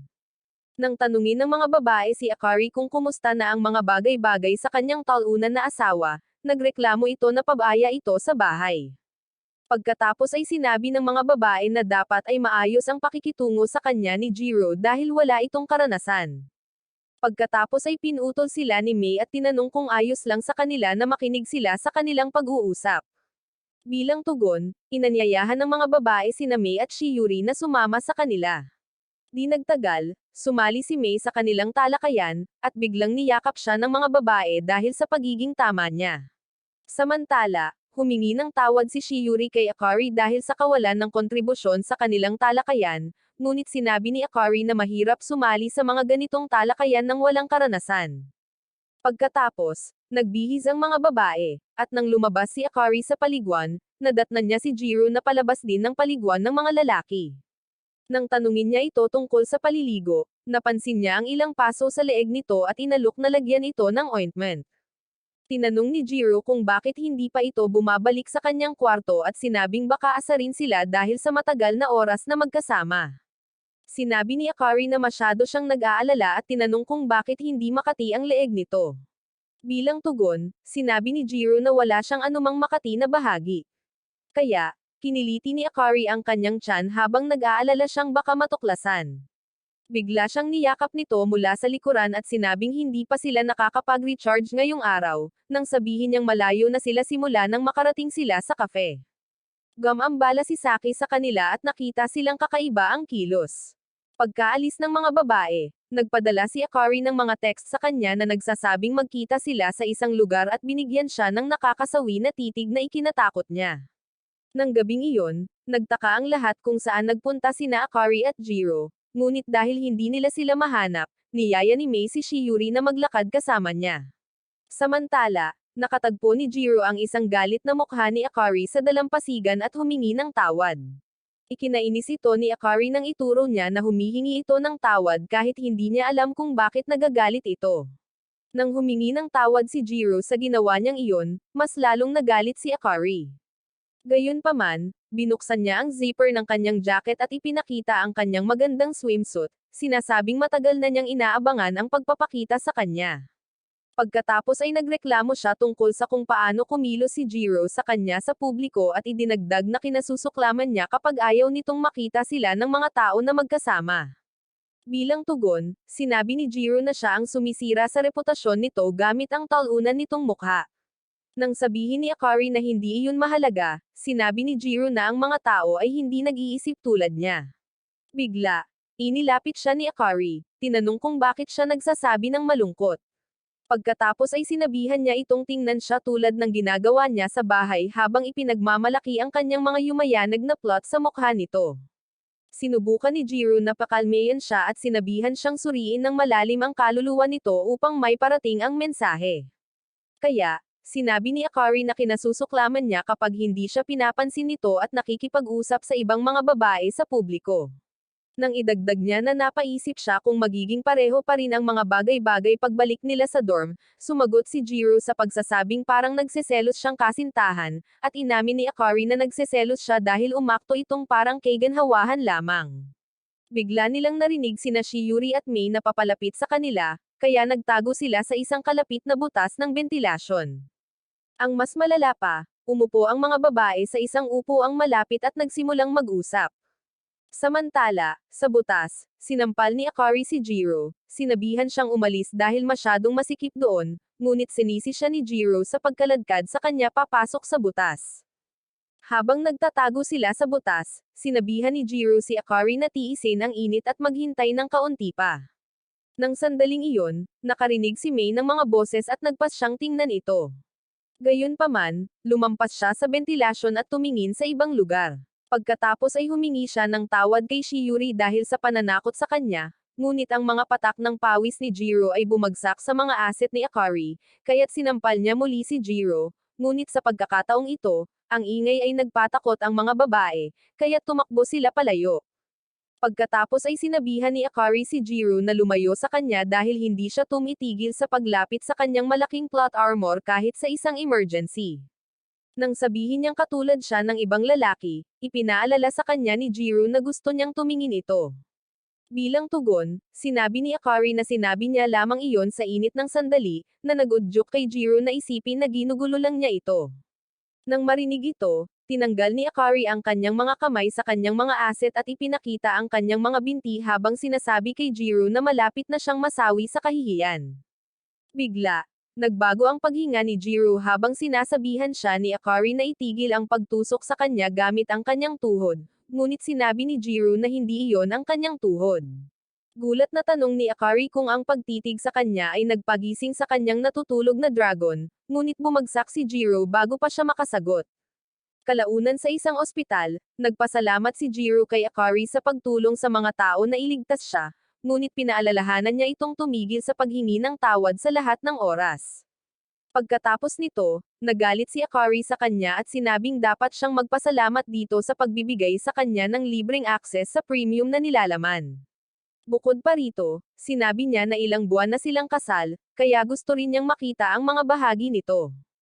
Kinabukasan, nagising si Shiuri na iniisip ang sandaling bumalik si Akari at sinabing nakatulog ito habang nanunood ng mga bituin sa dalampasigan. Kasabay nito, nakita nila si Jiro na bumabalik sa lodge at naisip nilang nasa dalampasigan din ito. Nang umagang iyon, nakasalubong ni Jiro si Shiuri at nabighani sa hitsura nito na nakapijama. Habang naiinggit siya kay Tinjin, hinikayat siya ni Shiuri na ibigay ang kanyang makakaya sa kusina. Pagkatapos nilang maghiwalay, dumating si Jiro sa banyo para magsipilyo at natagpuan si Akari, na nagtanong kung bakit siya parang nalulumbay.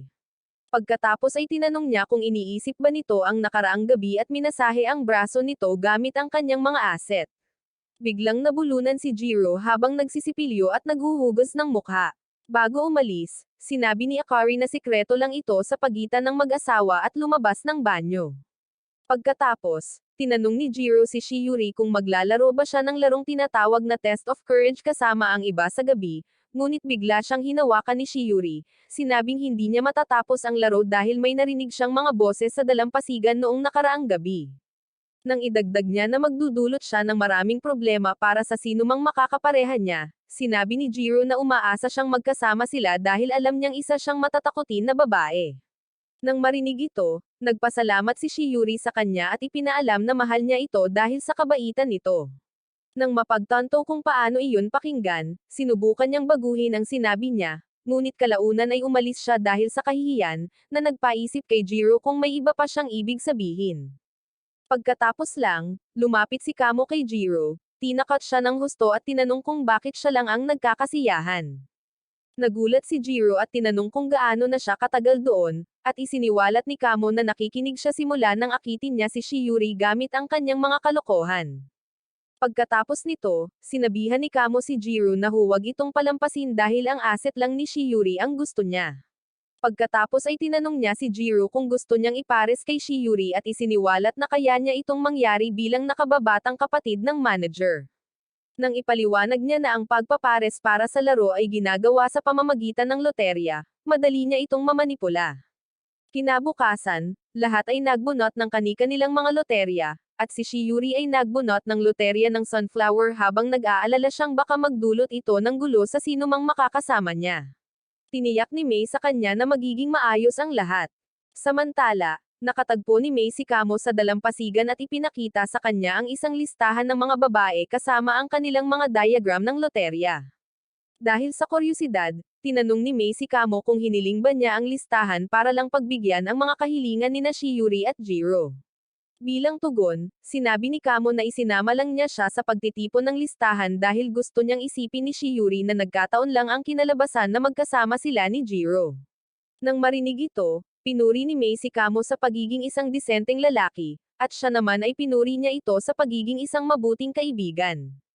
Pagkatapos niyang umalis, sinabi ni May sa sarili na ginagamit lang niya si Jiro. Kasabay nito, inakala ni Kamo na nalaman na ni May ang kanyang plano at bumalik sa alaala ng sandaling hiniling ni Jiro na ipares si Akari kay Tinjin. Nang araw na iyon, inanunsyo ng manager ang mga resulta ng pagpapares, at lahat ay nauwi sa kanilang partner ayon sa plano ni Kamo. Pagkatapos, habang naglalakad sila sa kagubatan, natarante si Akari, ngunit hinawakan ni Tinjin ang kanyang kamay para maging mas ligtas siya. Doon lang, natagpuan ni Akari ang sarili na ikinukumpara ang paghawak ni Tinjin kay Jiro, ngunit mabilis siyang natauhan. Pagkatapos ay tiningnan niya ang kanyang telepono para tingnan kung kumusta ang ibang mga koponan, ngunit napagtanto niyang malamang na nahulog niya ito sa kung saan. Di nagtagal, nakarating ang lahat sa finish line maliban kina Tinjin at Akari. Kaya, nag-alala sa kanya ang kanyang mga kaibigan at si Jiro. Habang sinasabi ni Saki na maaaring nasa isang lugar sila na tinutupad ang kanilang mga gawain sa kagubatan, na si Jiro sa naisip. Pagkatapos lang, nakatanggap ng tawag ang manager mula kay Tinjin, na pagkatapos ay ipinaliwanag na sila ni Akari ay naghiwalay habang hinahanap ang nawawalang telepono nito. Habang sinasabi ng manager na bumalik sila sa kanilang mga silid dahil ligtas ang lugar, bumalik ang lahat maliban kay Jiro, na pagkatapos ay tumangging bumalik kasama si Shiuri. Kaya, pumasok siya sa kagubatan at nagsimulang sumigaw sa pangalan ni Akari.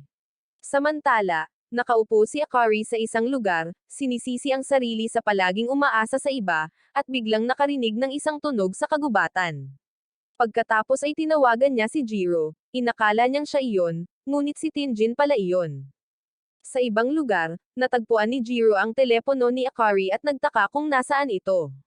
Kasabay nito, humingi ng tawad si Tinjin kay Akari dahil sa pag-iwan sa kanya at iminungkahing magtago sila mula sa ulan.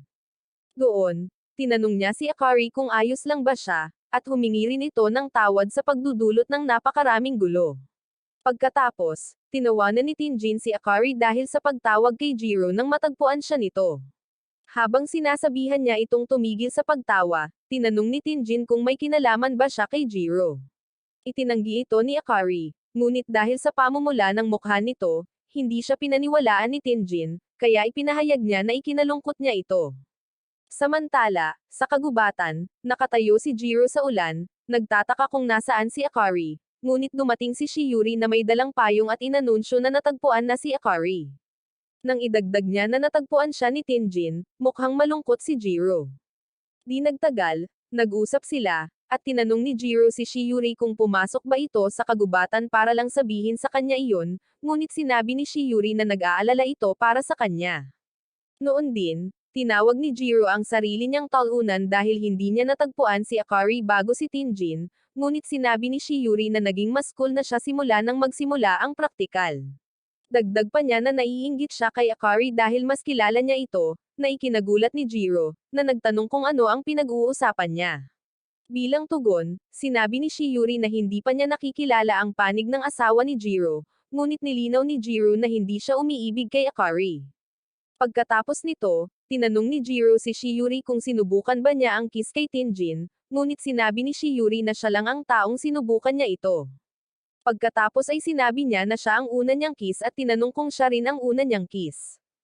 Ngunit bago sumagot si Jiro, humingi ng tawad si Shiuri sa pang-iinsulto at tumayo upang umalis. Gayunpaman, pinigilan siya ni Jiro at sinabing mababasa siya. Biglang sumandal si Shiuri sa katawan niya at sinabing hindi sapat para sa kanya ang pagiging magkaibigan noong bata pa siya. Kaya, hiniling niya kay Jiro na ipakita sa kanya ang isang bahagi ng kanyang sarili na hindi alam ni Akari, kaya kinas siya nito.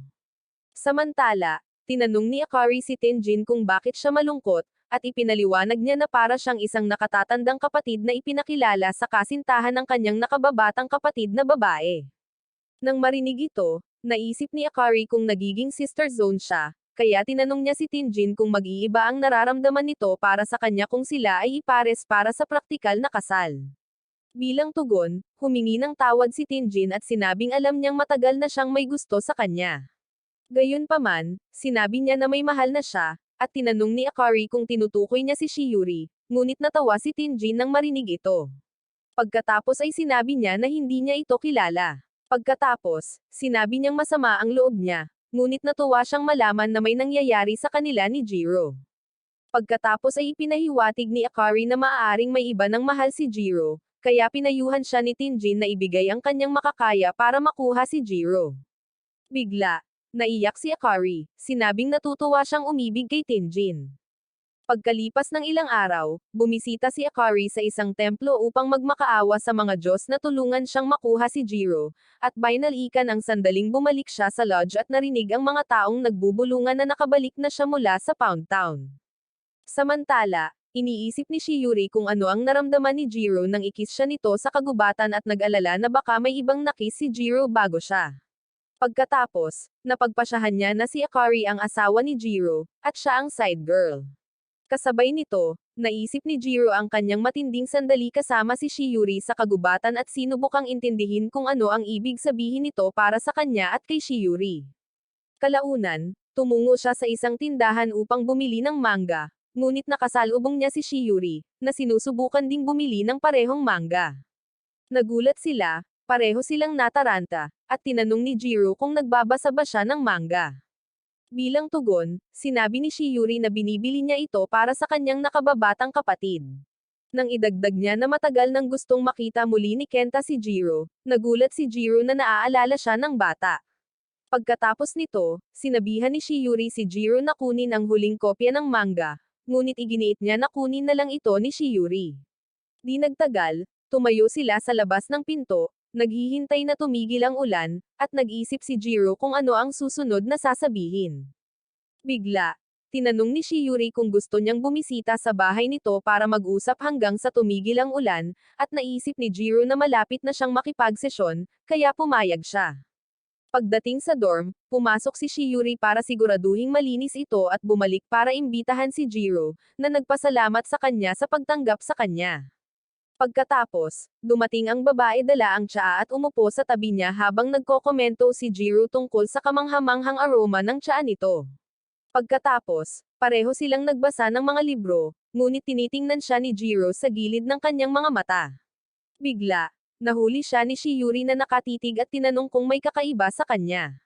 Mabilis na sinabi ni Jiro na interesado siya sa binabasa nito, at inirekomenda ni Shiori ang libro. Di nagtagal, pumasok si Shiori sa kanyang silid, iniisip kung inimbitahan ba niya si Jiro para lang maboard ito dito. Samantala, iniisip ni Jiro kung kinamumuhian siya ni Shiori dahil sa pagiging duwag niya, habang napagpasyahan niyang kailangan nilang mag-usap tungkol sa kiss nila sa kagubatan. Lumabas si Shiori at sinabihan si Jiro na tumingin sa labas. Pagkatapos lang, nakita nila ang dobleng bahaghari sa langit, at kinuhanan sila ni Shiori ng mga litrato na magkasama. Nang pag-usapan niya ang dobleng bahaghari na nagdadala ng kaligayahan, hiniling ni Jiro na ipadala sa kanya ang larawan. Pagkatapos nito, nagpasya si Jiro na gumawa ng isang matapang na hakbang, ngunit ipinakita sa kanya ni Shiori ang isang larawan na kinuha nilang lahat sa dalampasigan, at natuon ang pansin ni Jiro kay Akari sa larawan. Nang tanungin ni Shiori kung may sasabihin ba siya, sinabi ni Jiro na nakalimutan niya kung ano iyon. Pag-uwi, nagtaka si Jiro kung bakit niya sinuko ang kanyang matapang na hakbang at nakatanggap ng text mula kay Akari na nagsasabi sa kanya na nababagot siya. Kaya, nagpasya silang magkita sa istasyon para sa isang date. Gayunpaman, ikinabahala ito ni Jiro dahil lumabas lang sila ng magkasama para madagdagan ang kanilang score. Pagkatapos ay naisip niya kung sinusubukan ba nitong maubos ang kanyang pitaka or ginugulo lang siya. Di nagtagal, hinintay ni Jiro si Akari sa istasyon, iniisip kung sapat na ba ang kanyang sarili para sa isang babae tulad ni Akari. Pagkatapos maghintay ng ilang sandali, nagpasya siyang umuwi, iniisip na pinagtripan lang siya ni Akari, ngunit biglang dumating ang babae na hinihingal at ipinaliwanag na nakalimutan niyang dalhin ang kanyang telepono. Nang tanungin niya si Jiro kung galit ito, sinabi ni Jiro na hindi niya inaasahan na darating ito dahil hindi sila nagtatambay maliban kung kinakailangan. Nang sandaling iyon, tinanong siya ni Akari kung maganda ba ang itsura niya, ngunit sinabi ni Jiro na iba ang itsura niya dahil hindi ito ang karaniwan niyang estilo. Nang sabihin ni Jiro na maganda ang itsura niya, sinabi ni Akari na para lang sa kanya ang damit, kaya kinaladkad niya ito, sinasabing marami silang lugar na maaaring puntahan. Di nagtagal, sa isang kafe, tiningnan nila ang menu at hinainan ng iba't ibang lasa ng ice cream. Dahil sa kuryusidad, hiniling ni Akari na tikman ang ilan sa ice cream niya, kaya hinati niya ito sa kanya, at nagreklamo ang babae na mapait ito. Nang sandaling iyon, nahulaan ni Akari na iniisip niya na nagkiss lang sila ng hindi direkta at sinabihan siyang huwag nang mahiya sa mga bagay na pambata. Pagkatapos nito, bumisita sila sa isang cat cafe at nakipaglaro sa mga pusa. Pagkatapos bumisita sa ilang iba pang lugar, ipinakita ni Akari kay Jiro ang isang larawan nila habang naglalaro kasama ang mga pusa, at sinabi niya na parang larawan ito ng pamilya. Nang marinig ito, iminungkahi ni Akari na kumuha sila ng alagang pusa para sa kanilang proposal sa kasal. Nang malapit na silang umuwi, sinabi ni Akari na nakalimutan niyang bumili ng anteng-anteng sa dambana at tumakbo palayo. Kaya, sinundan siya ni Jiro. Ngunit habang nasa daan, nakasalubong nila si Shiori, na may dalang mga bag. Nang ibunyag ni Akari na papunta na sila sa dambana, sinabi ni Shiori na papunta rin siya roon para magbigay-pugay, at iminungkahing magtakbuhan sila papunta doon. Kaya, iniabot nila ang mga bag kay Jiro at nagtakbuhan patungo sa dambana. Pagdating doon, nakakita sila ng isang matandang babae na nagtanong kung ayos lang sila, ngunit sinabi ng mga babae na nakikipagkarera lang sila. Sa sandaling iyon, dumating ang asawa ng matandang babae, at tinawag siyang Jiro ng babae, na ikinagulat ng mga babae. Di nagtagal, sumama si Jiro sa kanila, hinihingal, at magkasama silang nagdasal sa dambana.